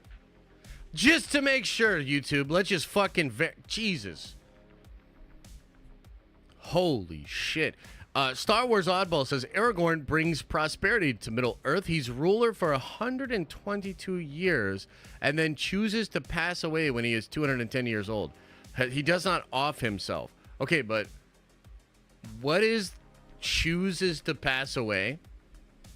And how is that different than killing yourself or offing yourself? Like, I get what you're saying here, but I feel like you're playing a little bit of a word game.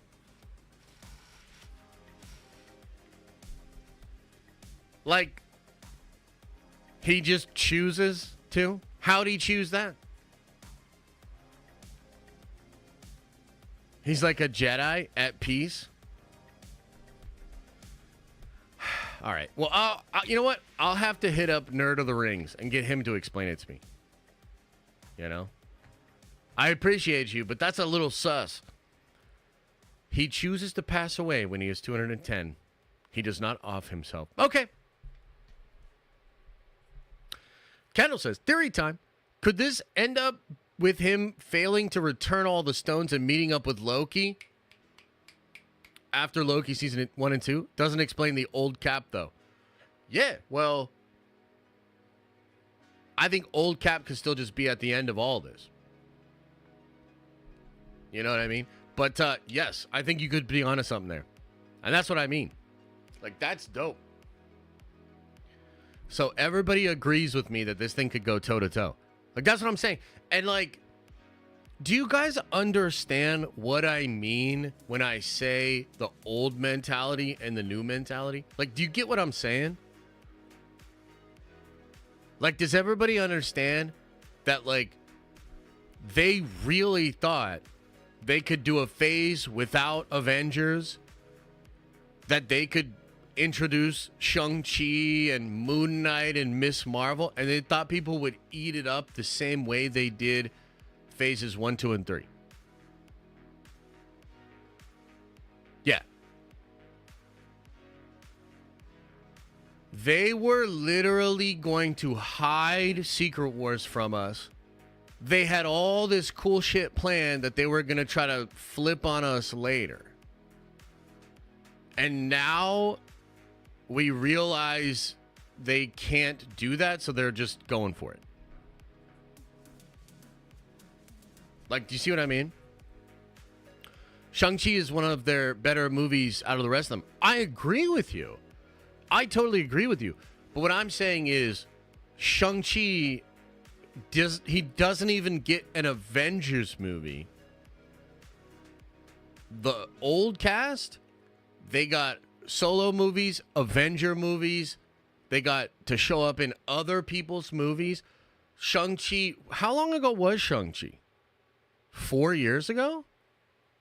3 years ago? I'm not talking about Shang-Chi. I'm talking about the perspective of Feige. Yesterday? Oh, wow. Damn, I'm way off. I'm talking about how he thought Marvel had become so big that people would eat up whatever Marvel did.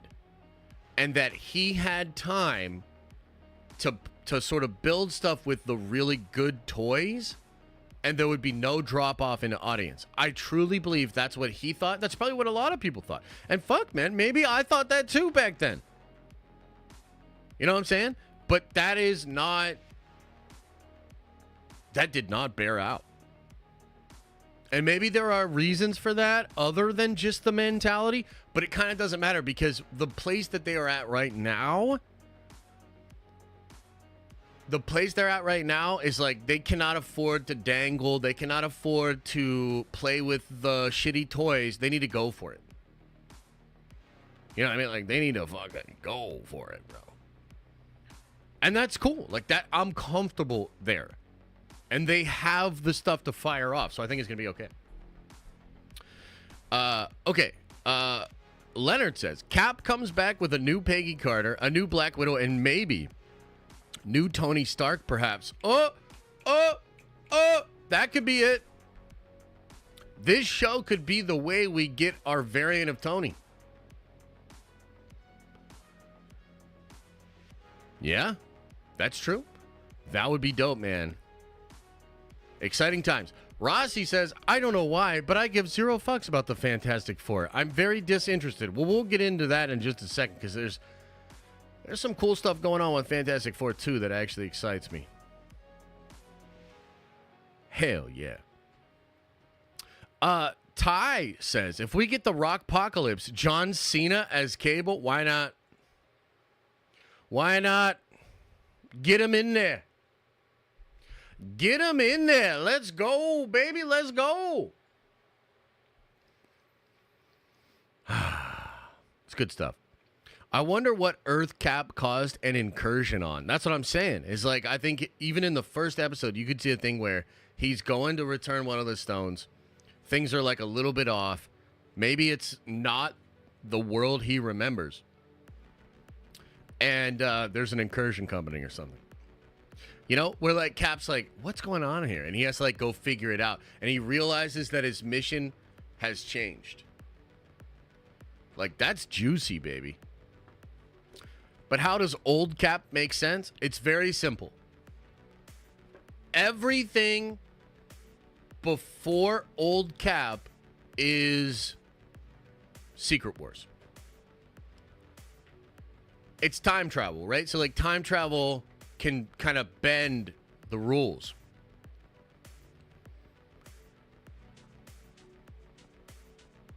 Cap's like, no, I don't think I will. Right? He's not going to tell us about it. Well, maybe they're lucky that he didn't, because now they can retcon it to being after Secret Wars.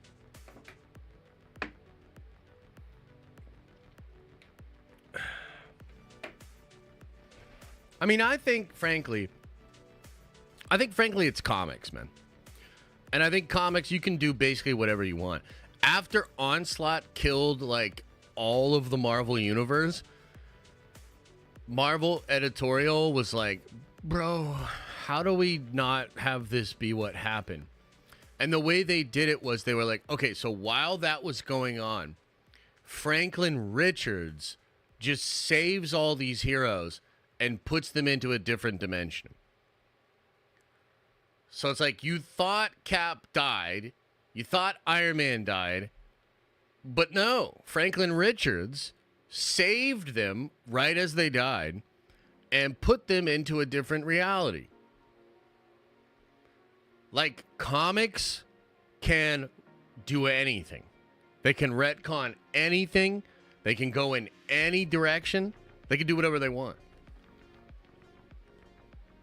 You know? And I think that's actually to the benefit of comics. There's a lot of fun stuff that has been done via retcons and stuff like that, you know? Yeah. Yeah, yeah. Okay. Couple more things we want to talk about here. I actually want to talk about some X-Men news, and then should we talk about Fantastic Four first? Should we talk about the Fantastic Four, man?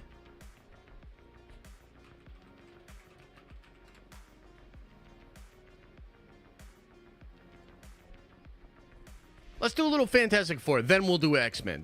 Dude, trust me, the X-Men news is dope.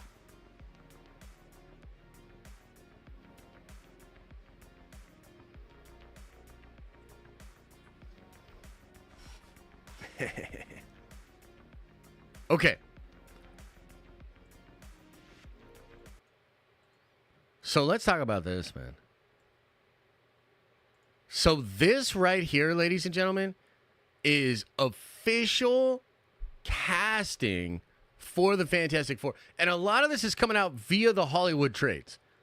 And it's like, they really want you to know Marvel's going for it when it comes to the Fantastic Four. Now, even the four themselves, I like the four other than Pedro, of course. I still have to be sold on Pedro as Reed, right? However, some of the late additions to the game are actually pretty fucking crazy, okay? So we knew about Julia Garner. This had happened several weeks ago. I'm still not that pumped about a Shalabal female Silver Surfer, okay? I'm not going to make the fact that I'm not happy about that my entire identity. But just know, I'm still not that happy about it, okay? But looking past that, I think the next one we had was Paul Walter Hauser, who's a pretty funny guy. That's a pretty interesting casting choice, and perhaps he'll be the robot, Herbie, right? So that's kind of a good one, right? Then it was announced that John Malkovich was going to be in the movie, and I've seen some rumors of who he is going to play. And recently, Grace Randolph said that she heard they're going to do a lot of smaller villains that kind of just pop up as like a villain of the week thing, as there's this big story that's going on. So if you didn't know, the rumors are that the movie will take place partially in the 60s. It's going to take partially in modern day. And so it'll be kind of a sprawling story. And so a lot of these casting choices here, like perhaps even Paul Walter, he could be Mole Man. John Malkovich could be the Puppet Master, or the Wizard, or, there's all sorts of people. I think you're going to get a lot of casting over the next couple of weeks, which will be sort of cameo villain type roles. Okay? And damn, dude, they're really going for it with some really good actors coming in to play those roles. But the most exciting part of this, guys, has to be Ralph Ineson. Is that how you pronounce his name? I don't even know how to pronounce this guy's name. But Ralph Ineson as Galactus. Now, there's a couple of reasons why this is so dope. When I first saw this announced, my first reaction was, wait a minute, what? I thought it was either Antonio Banderas or it was Javier Bardem. Okay? That's what all the scoopers were saying. That's what all the leakers were saying. And they were all wrong. And so that was like the first thing I thought of was like, wow, that wasn't on anybody's radar. Kind of surprising that he gets it. My second thought was, who is this? Who is this fucking guy? But I quickly then realized that this guy is the voice of narration in the Green Knight movie, which I really like the Green Knight. My wife hates that movie. She will never watch it again, but I actually like that movie. I think it's pretty cool. And how many of you guys played Diablo 4? How many of you guys played Diablo 4? He does the voice for the opening scene and trailer in Diablo 4. He has an incredible voice.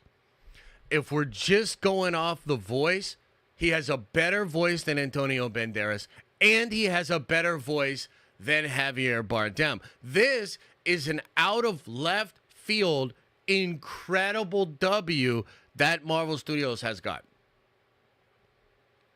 This dude has the voice of God. I've never heard another person with a voice like this. Literally never heard it. In fact, we gotta find something here. We gotta find something with his voice in it, and I'll play it for you guys. Because my God, it is incredible. Let me see if I can find the Diablo 4 thing.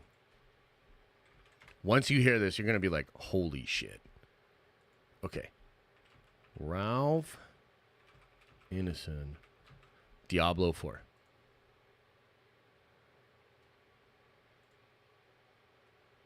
Listen to this. Oh, you can't hear it? Oh, that's on me. Evil is inevitable and can never be truly destroyed. It can be banished, it can be thwarted, it can be driven back, but only for a time. Men are weak. Evil is seductive. And those who would do nothing in the face of malevolence are cowards. You seek a weapon against the darkness rising in Sanctuary. The only thing I can arm you with is knowledge. So when evil finds a foothold and flourishes once again, at least I can say it was not due to ignorance.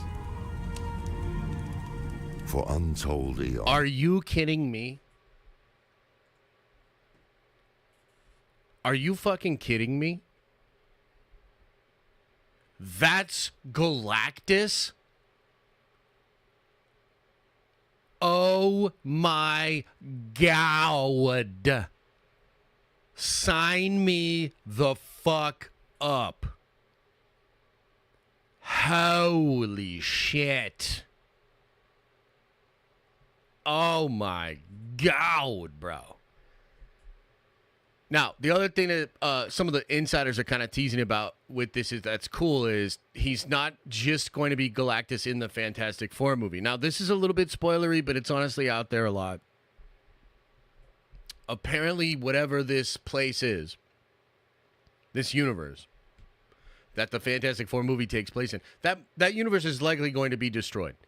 And Reed and a lot of the Fantastic Four, they are going to survive that. This is the Fantastic Four for the MCU moving forward through Secret Wars into a soft reboot. Okay, I know that's a little bit spoilery, but that is kind of the deal. The deal is Galactus, this universe, all the stuff over there, you know, all the different villains we're going to see, it's all going to be destroyed. However, a lot of the scoopers and insiders are suggesting that Galactus and this guy as Galactus will not be destroyed. He will come back in multiple projects, perhaps in Secret Wars itself, but definitely in projects past that. And that's fantastic stuff. I cannot wait to hear that guy with that voice talk to Reed Richards about his son. Can you imagine the lines, Reed, we have to talk about Franklin in that voice? My God, bro. So they are absolutely cooking with the Fantastic Four movie. They're putting a lot of effort and attention and a lot of money behind the cast and behind just the production of this thing. We don't even have Doctor Doom cast. We don't even know who's going to be playing Franklin Richards. We don't know who's going to play Valeria. There's so much goodness that can still come from the promotion and the little teases as we get closer to the Fantastic Four movie. But definitely as somebody that was not loving a lot of what I was hearing about the Fantastic Four, some of the casting choices that have been added, and this choice out of nowhere to be Galactus is so brilliant. So I'm hopeful, man. The last thing I'll sort of add into this little segment here is there's big rumors that Liam Neeson has been cast in a secret role for Marvel Studios. We were talking about this on in the Discord earlier today, in the Nerdvengers Discord, which you should get in and be active in if you're a member of the community, man. I kind of think that Liam Neeson could be Doctor Doom. Now, that would also be an out of left field pick, right? The current rumors are it's maybe Ben Affleck, it's maybe Cillian Murphy. I forget the third. There's a third option here, okay? But I almost feel like, and this part is speculation, right? So I like to try to say, when am I speculating? When am I talking about actual reports? This is speculation. But I think a lot of the mentality of Marvel has gone away from political stuff. It's gone away from, you know, like the considerations of all of these different groups. And I think they're kind of getting back to who's the best person for the job. Okay? Again, that's speculation. But, like, Liam Neeson is not Eastern European. He's definitely not Romani. But he's Liam fucking Neeson. Okay? And Liam Neeson,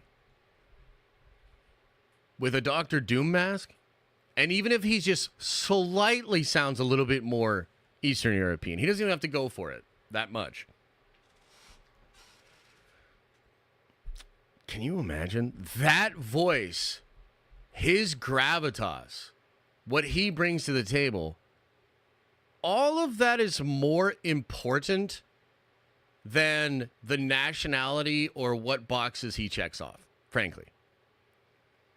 Like, I'm being dead ass. Like, I'm not trying to start anything. I'm not trying to be a dick. It is just the case that it dead ass matters more. What does this person bring to the table? What does this person bring to the table? Does it feel right? And I don't know, man. I still have some trepidation with regards to the Fantastic Four. I still don't understand the female Silver Surfer thing. I really don't. However, there's a lot of signs that, like, better ideas are taking hold over there, and they're less concerned with some of the, like, I guess the way I would say it is, man, there's a word, the optics. Optics. Bro, who gives a shit about optics? Like, I think Marvel spent the last couple of years being overly concerned with optics, and the people they might have been trying to appease with that didn't show up to see the Marvels. Like, I'm not trying to be rude. That's just facts. Like, y'all didn't even show up to support the movie that was for you.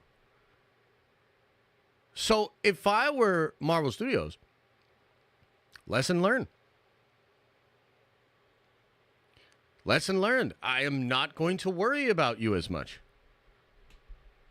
I'm going to worry about merit and what a person brings to a role. And so all of a sudden, I'm starting to get a little bit more excited about not just the Fantastic Four, but what Marvel could be cooking in general. And some of the decision-making that's going on there is brilliant. Like, real talk, the race of Galactus is irrelevant. It doesn't matter. Could have been a white guy, could have been a black guy, could have been an Asian guy, could have been a Latino guy. It doesn't matter what the race of the actor who plays Galactus is. It matters. Does this shit blow people away? Is the person bringing something to the table? And that is something that I want to say I recognize and I appreciate. And just for what it's worth, I'm going to put that energy out into the universe. That's what it should be. I'm not happy that Ralph is Galactus because he's white. I'm happy because he has the voice of God. Big G.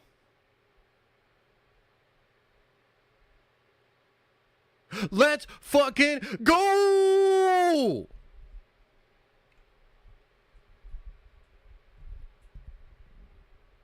So anyway, what are your thoughts, chat? What are your thoughts on this? What are your thoughts on Fantastic Four? Like, where are you at? Where you at? Thank God it's not Morgan Freeman, though. Yeah, that would have been a trip. That would have been a trip. We need Point Break Keanu for Darth Revan. Revan Reborn. You can use normal Keanu. How did we get to Star Wars? How does it always come back to Star Wars? What the hell? What the hell? Christopher Judge would have also been good. That dude has an awesome voice. He does Kratos, right? That dude has an incredible voice. Absolutely, he would be great as Galactus, for sure. Chat's not paying attention. God damn it, chat!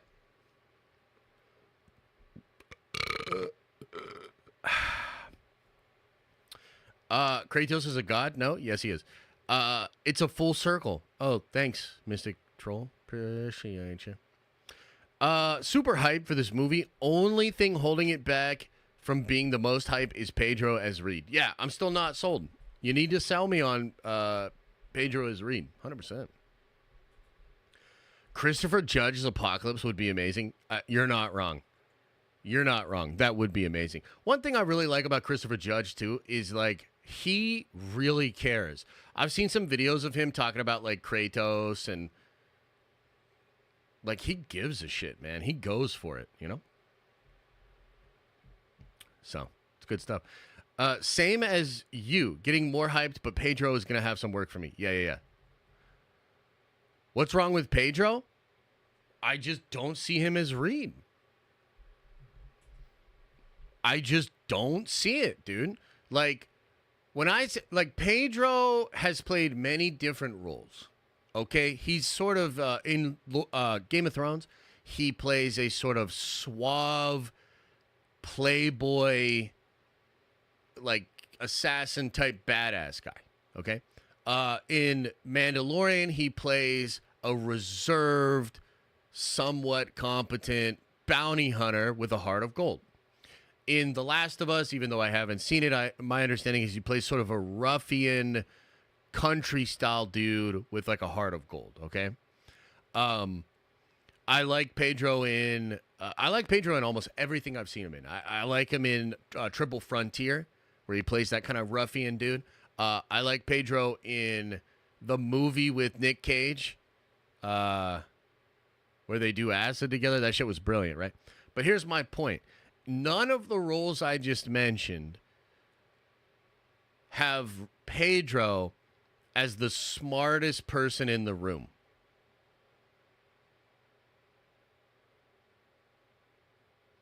I have never seen Pedro play someone that's the smartest person in the room. I've never seen that. I've seen other people play that guy.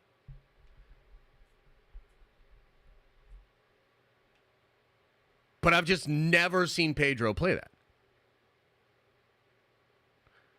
So I don't think it's too crazy to say, I can't see this. You know? Now, it might be fine. In fact, it'll probably be fine. I'm going to go out on a limb. I think it'll probably be fine. But in the Wonder Woman thing, Maxwell Lord. I don't really see Maxwell Lord as the smartest person in the room. Although there are a couple of moments where he kind of taps into that energy. I think he's a little bit more like an overconfident businessman. You know what I mean? So, like, I don't think it's that much of a stretch to say I don't see Pedro as Reed Richards, which, by the way, most of the internet had that reaction. I'm just going to be honest. I don't want to tell everybody's little secrets, but I mean, the Wayback Machine exists. You go look at any person in my field that's talking about this. When the rumors of Pedro first popped off, every single one of them had a negative reaction. Every single one of them. It wasn't until it became a fashionable opinion to support Pedro as Reed that people changed their tune. That's what it is. And that's fine. But I'm not going to play that game, dude. I'm not going to be like, oh, you know what? Actually, since I feel the wind going in this direction, I'm all on board for Pedro. No, my authentic feeling on it is I don't see it. That's my authentic impression of Pedro as Reed. And you know what? Fuck, man, I could be wrong. I hope I'm wrong. I hope he kills it as Reed. But I remain unconvinced.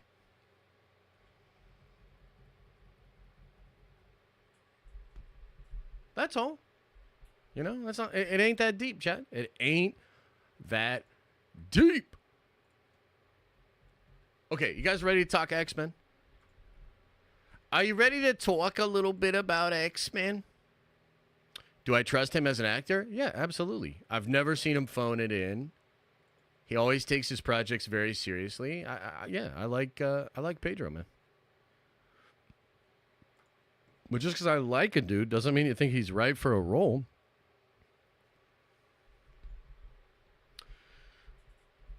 Who is your favorite current MCU hero? Mine is Scarlet Witch. Oh, probably Tom Holland Spider-Man. Maybe Doc Strange. I like Doc Strange a lot. I like Doc Strange a lot. Pizza Dog? How dare you? Although Pizza Dog's pretty cool. Pizza Dog didn't do anything wrong, you know what I mean?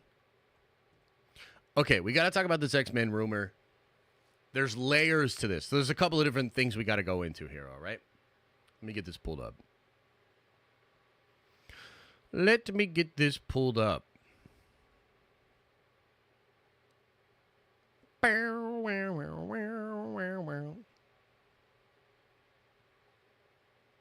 Also, why aren't more people excited about the Rock Apocalypse? That's what I want to know. That's what I want to know. Okay.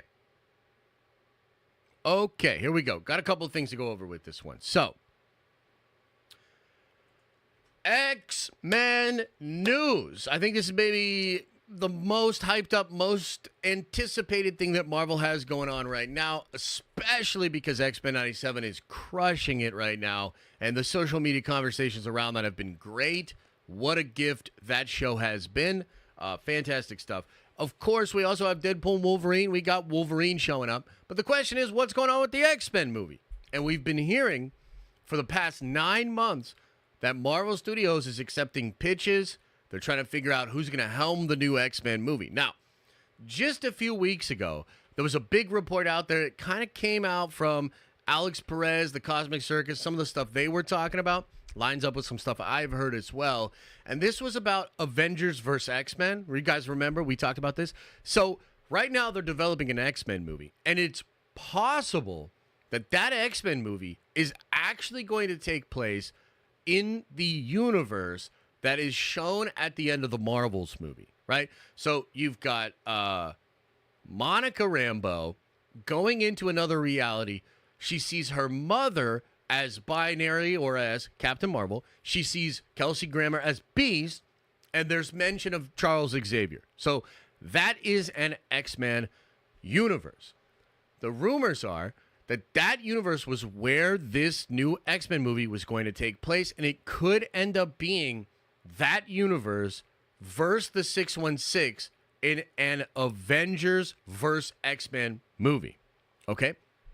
Now, earlier this week, or maybe it was late last week, My Time to Shine was talking about this and basically said that the X-Men movie is being developed right now. It is going to be on a different universe, and If it takes place before Secret Wars, it'll probably be AVX. If it takes place afterwards, it'll be its own thing.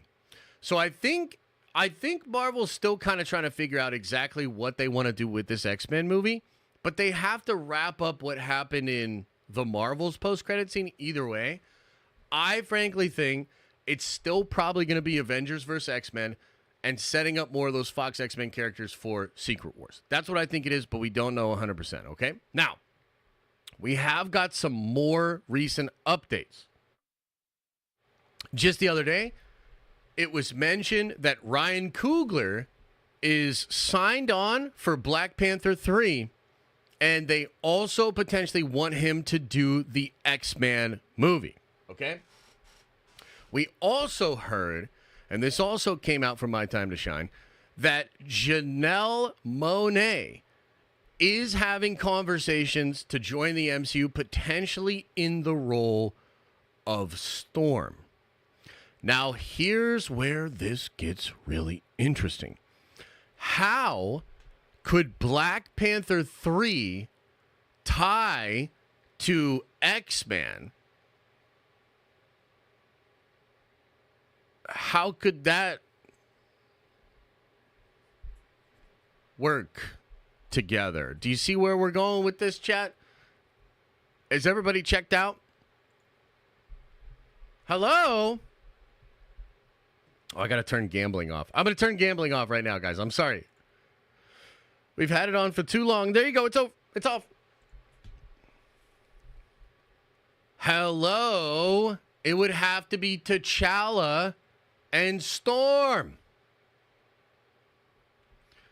Now, there's a lot of rumors. There's actually a report out there from, I think it was WDW Pro, that was talking about how Marvel wants Storm to become the ruler of Wakanda. Okay? I haven't really heard that, I'll be honest, but it wouldn't surprise me. And this is potentially a way to get there. Right?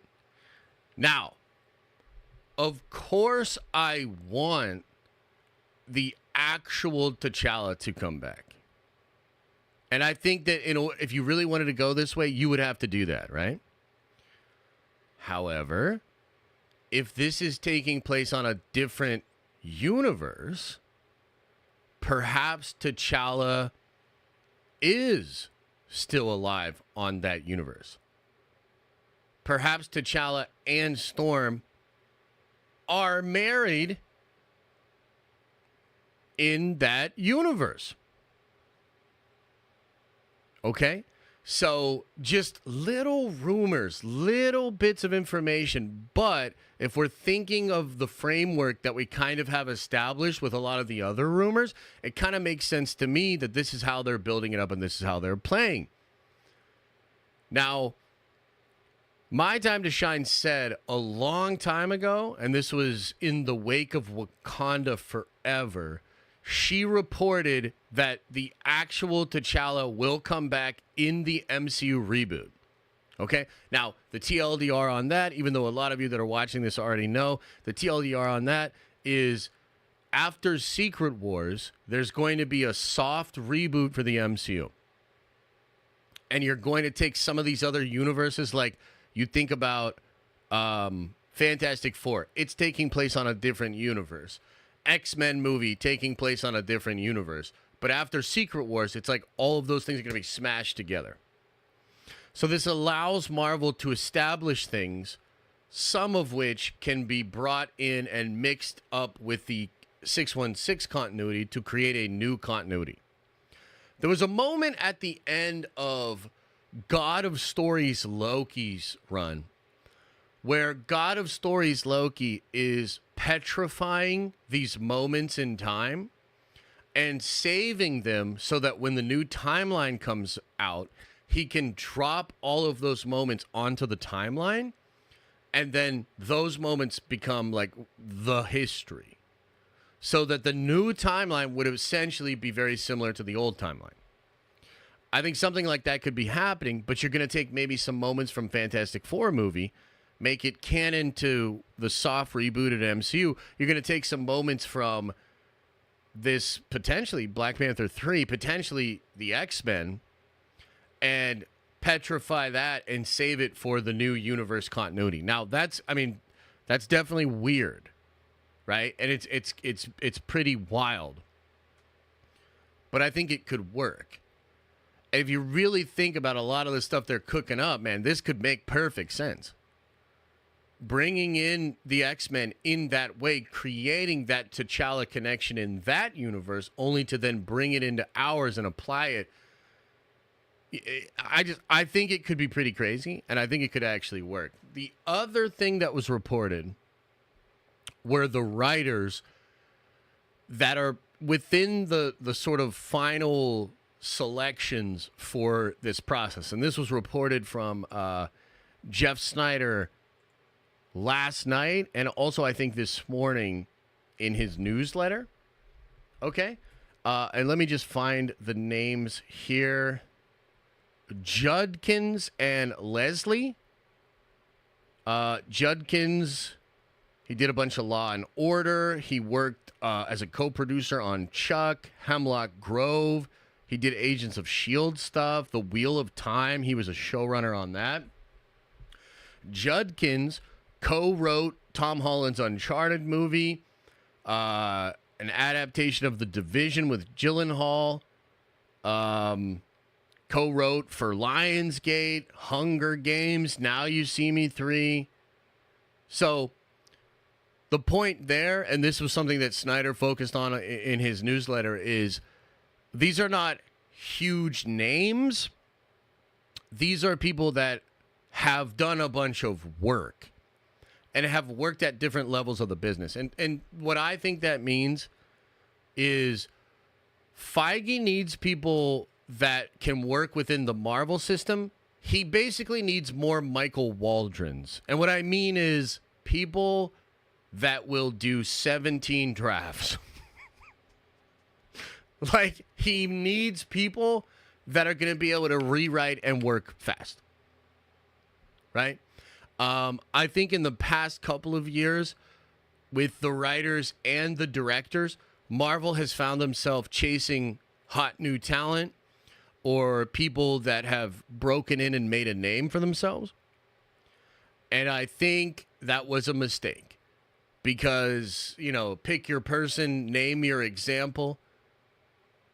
If you're not in the trenches, if you haven't really put that body of work together, you might not work well within the Marvel system, especially now because quality is of the utmost importance. I don't think he wants to get into another battle like he did with Chloe Zhao. I don't think he wants to get into another battle like he did with Nia DaCosta. I think Feige wants people that, like, from the director perspective, he's getting a lot of people that have worked well within the MCU system already. Coogler, whether or not you love Wakanda Forever, you got to understand, Coogler went through it to make that movie. He went through it, bro. Maybe the most rewrites that a writer-director has done in a Marvel film. All sorts of things that he had to change. All sorts of controversies. All sorts of things being thrown at him. And he handled it. I think that's why maybe Sean Levy's going to get some more Marvel work too, right? He just works well within the system.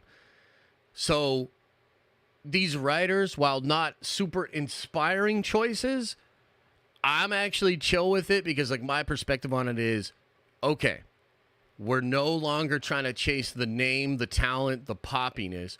We're trying to get people that work and can do a lot of work if needed.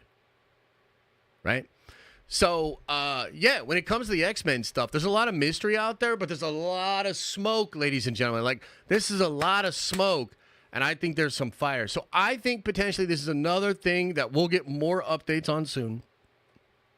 It's possibly something that we're going to get big updates on for San Diego Comic-Con. It's supposed to shoot next year, I think.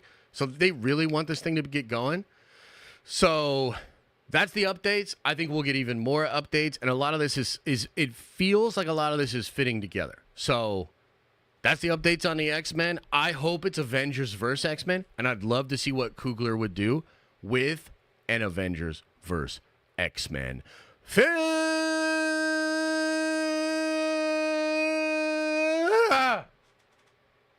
Yeah. What do you think, chat? And also, are you guys as hot as I am? I'm fucking hot, bro. I'm hot, and I feel like I've been talking a lot. You guys need to do some talking here.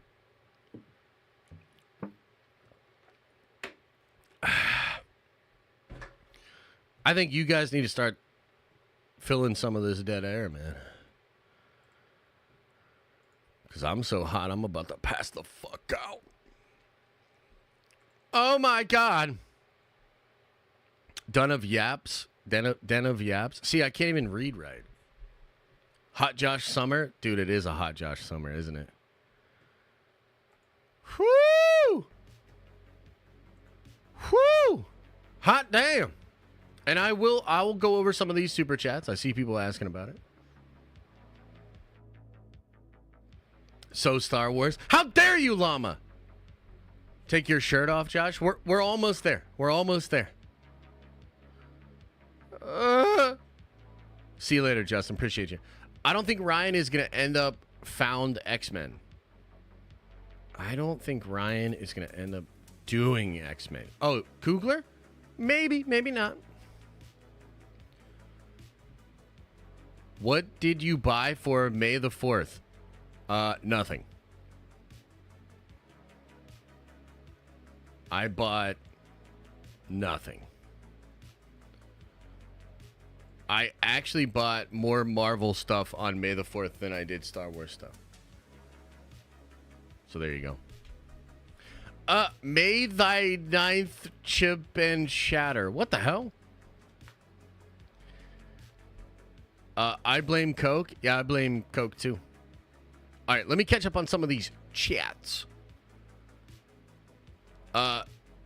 Janes, or John, how do I say your name, brother? Janes01 says, I remember the announcement for Liam. Congrats. Hey, thanks, man. Yeah, that was a wild one, huh? Rossi says, so is Norin in the movie? At this point, I kind of hope not. I'm a little bit afraid that he is.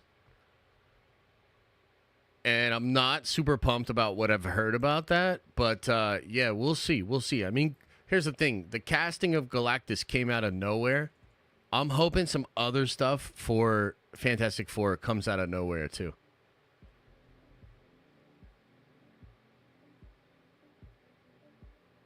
So. Rossi says, would you be upset if Marvel gave the Blob role to somebody else? God damn it. I feel like you're the only one with the physicality to play that role. Well, if I keep sweating in here, I won't be able to. What do you guys think? Should I play the Blob?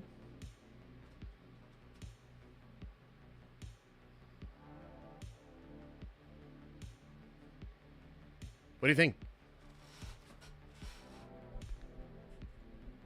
How dare you, Rossi? Hey, look, we can't all be 5'3" and like 100 pounds or whatever you are. Kaiju says, Doom, it should be Cillian Murphy, Mads Mikkelsen. I actually think Mikkelsen's in the running. That's what I've heard. Jennifer Lawrence is great for Marvel as a whole, is what I think. What kind of whole are we talking about here? Kalen says, just retcon the beginning of Wakanda Forever. Something multiversal / scroll related happening after he went into the sky and he's been off planet. Yeah, I've actually thought about that. Kotakao. Yeah, that's what you said that, not me. You said the whole. Yeah. That's right. Go cry in the corner. Yeah, I thought about that too, right? Like, so he flies off in the casket. I would have loved for like another multiversal T'Challa to like pick him up or do something crazy. Like, that would be fun. Don't be sorry. It was hilarious. Juggernaut? Maybe. What else is going on? I thought there was a couple of other crazy things going on out there. Let me check Reddit real quick. Is there anything else crazy going on?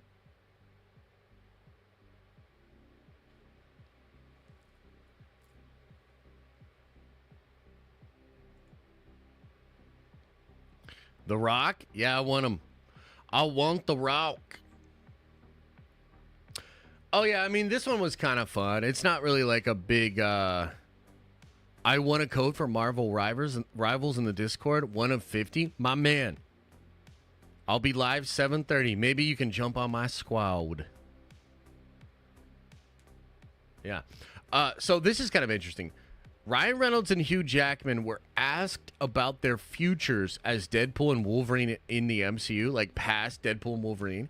Ryan says, I'm very nervous talking to you. And Hugh said, I've never been so scared of what's coming out of my mouth. How about that? I mean, that's... I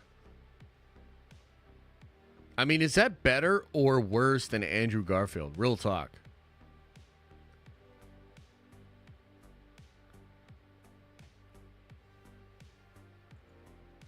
I want to see them, like, get to ask that live.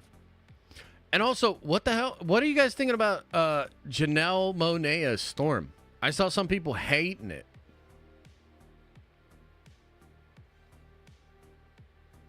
Why are you guys hating?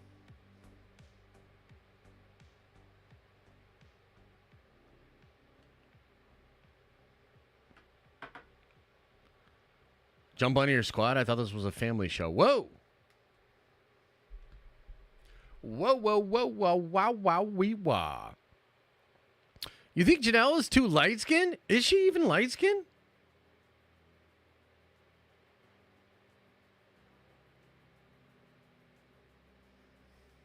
I don't know, man. I don't know. Like, you're telling me that's too light? She literally looks, she looks literally the same complexion as Storm right here. I don't understand. I don't understand. Spartan, no, I turned it off a little while ago. She literally looks perfect, bro. Like, what do you...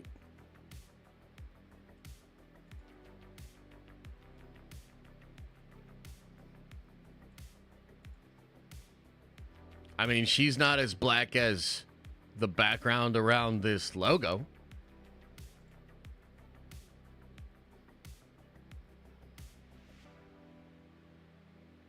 I like it. I think it would be great. I think she'd be great, man. She also has that sort of exotic beauty that I think of when I think of Storm. Like, I think of Storm, man. She's a babe. Like, Storm is a fucking babe.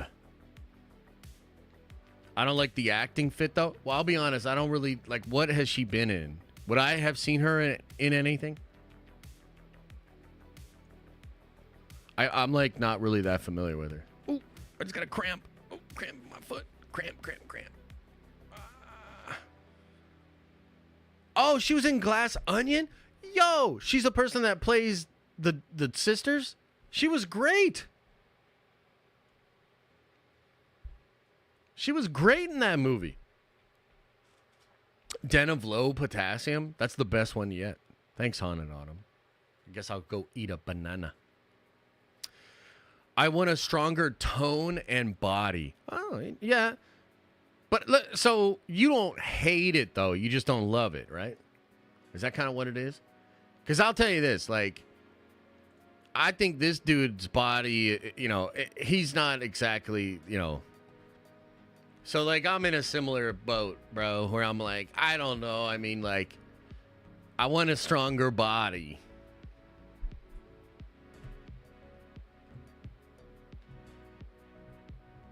You know what I'm saying?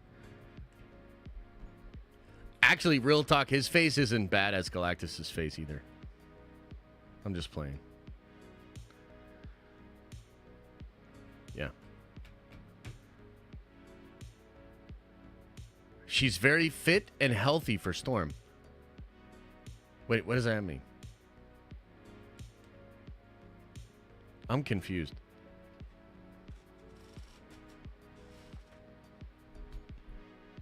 He has a celestial face. He's got a celestial voice. That's for damn sure. Holy. Holy. Okay, guys. Couple of things. We're going to be doing the drawing for the $200 GameStop gift card. I actually want to wait and do that on Monday because I want to talk about it today on stream. I want to talk about it tonight on stream. I'm going to talk about it on Saturday on stream. And then I'll talk about it on Monday on stream too. So if you are not a member, consider becoming a member. We're trying to get to 2,000 members. If we get to 2,000 members, I'm going to do an extra $200 GameStop gift card to give away. So that'd be 2 in a month. And also, I will add an extra day to the streaming schedule. So if we get to 2,000, we'll be streaming 4 days a week, 3,005, etc., etc. So we're going to be doing that. And also, I don't know if I've mentioned this, so stop me if you've heard this. But I'm becoming a professional gamer now. Okay? So I know most of you guys, you just like to come in here and like I talk about, the Marvel stuff and whatnot. But I'm now gonna be a professional gamer, so I'm trying to get you guys.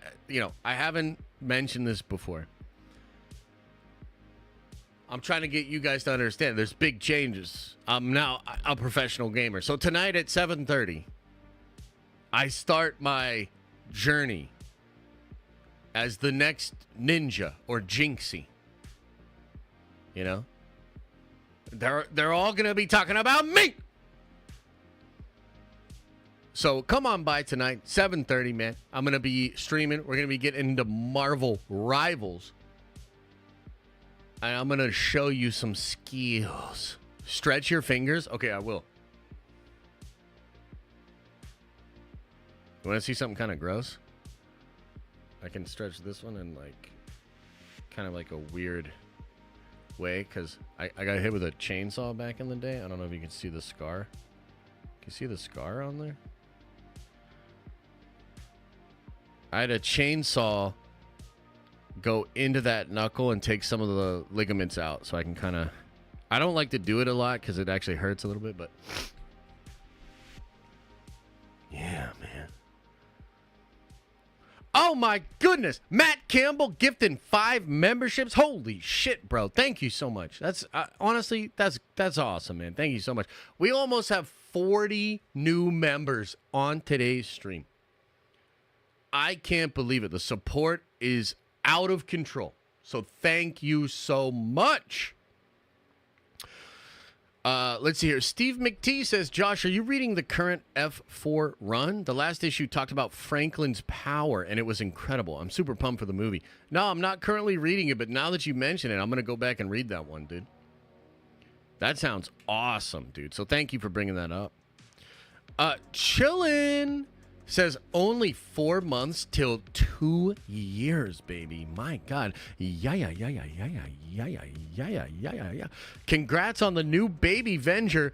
Saw that Letitia Wright will be the lead for Black Panther 3. Love the Galactus pick. Fear not. Pedro has the skills. Nerd Adventures for life. Take my money.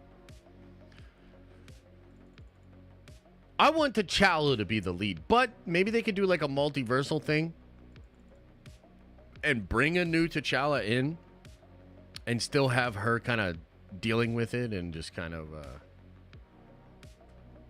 chilling, that'd be kind of cool. Got to go full pro streamer and have a counter on the stream. I know, I'm going to do that, Adam. I got to do it. I'm going to do it, and also show me how to do it.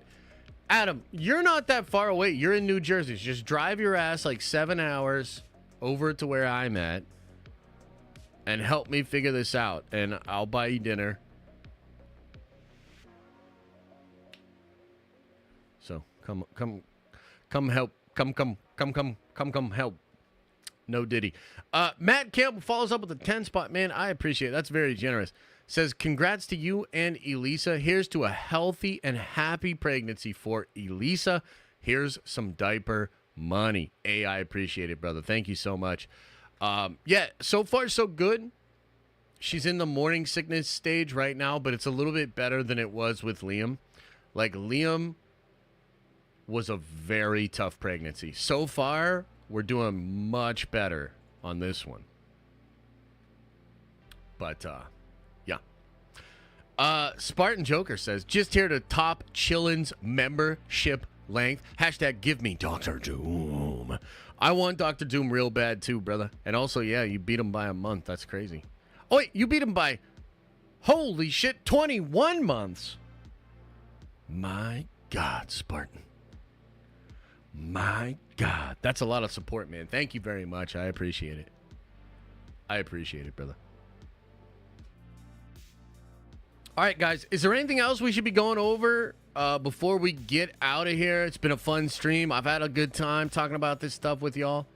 I'll be back at it in like 5 hours. What's her due date? It's past Christmas. I think it's like the 27th or the 28th, maybe.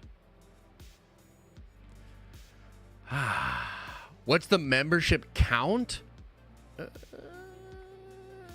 I'm not sure because I got to check Twitch and I got to check YouTube. Also, if you're a Twitch Venger, man, I'm going to make sure we're live on Twitch tonight. I'll try a couple of things. I'll try to fix it. We'll go live. If it's not working on Twitch, I'll shut it down. I'll figure it out and then I'll go live again. So I really want to be on Twitch tonight because I think you guys can get Twitch drops and potentially get a key for the alpha while we are live. So I'm going to be definitely trying to get that going on tonight for you guys. For sure. For sure. MK Matt. Just here to come close to Spartan in membership months. But man, a second kid? I missed that. Congrats, brother. Best wishes to you and the fam. Yeah, thanks, man. We're having another kid. Can you believe it? Another one. And also, I kind of think it's a girl. If it is a girl, we're going to name her Athena.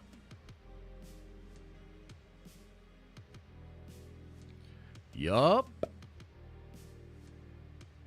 If it's a girl, we're going to name her Athena. Isn't that wild? I think that's a cool name. Cool name for a cool lady. If it's a boy, chat gets to pick. We're thinking like Goku. Maybe Vegeta. If it's a boy, name him Larold. Oh, okay. Yeah, no, totally.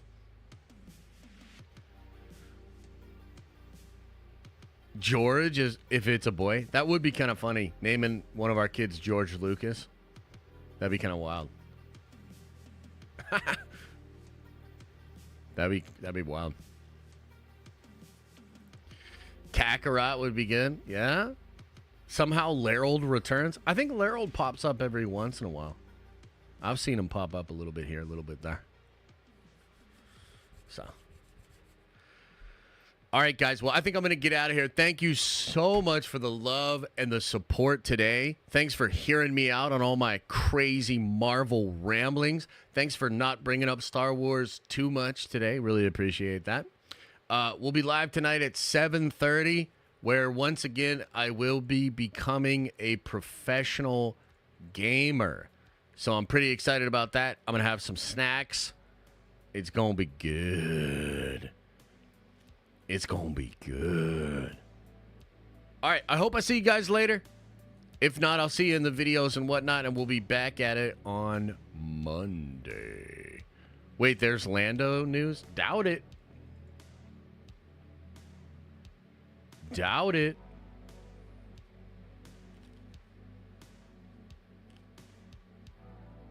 You just made me check, though.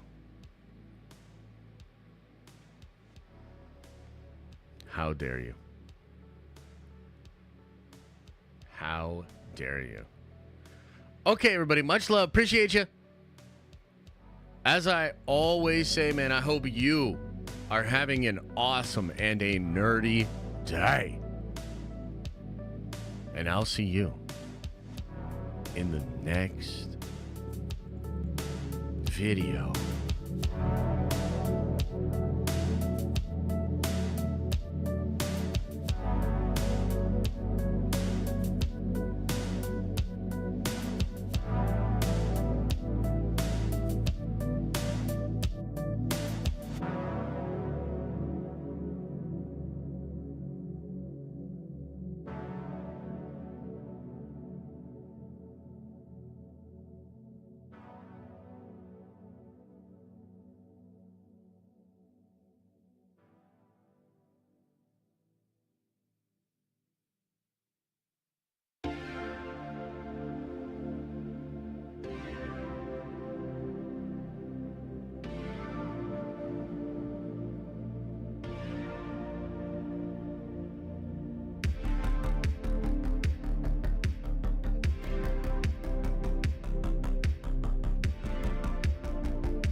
What the hell?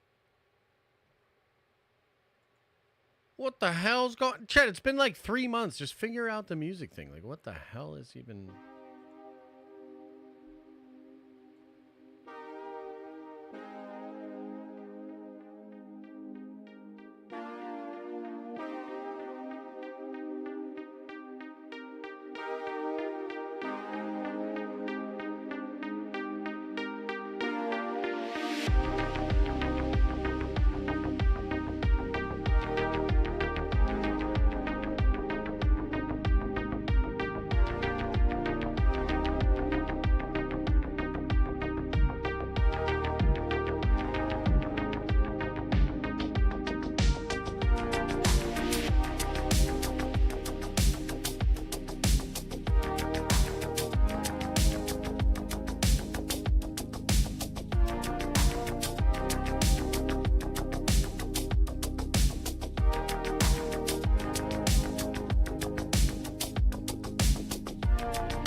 Is everybody gone?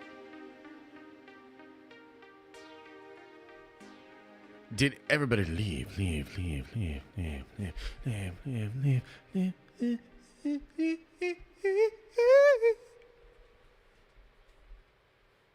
Holy shit, can you believe it? Another kid? We're gonna have a whole gang of these rugrats around here soon. The kids are taking over.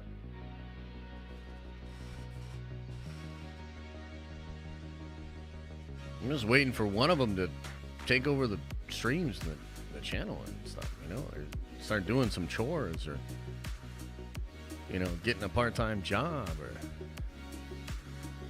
you know, holy shit. Rossi, thanks, man.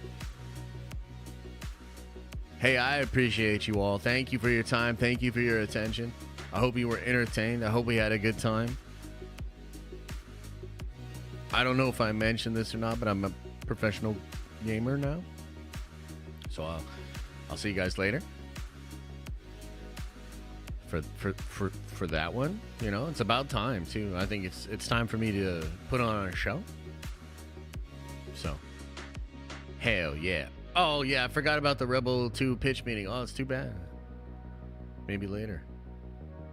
Maybe never.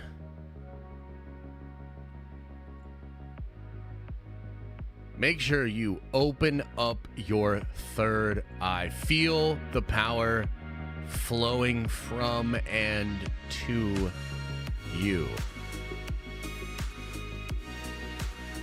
It's about love, not drive and power.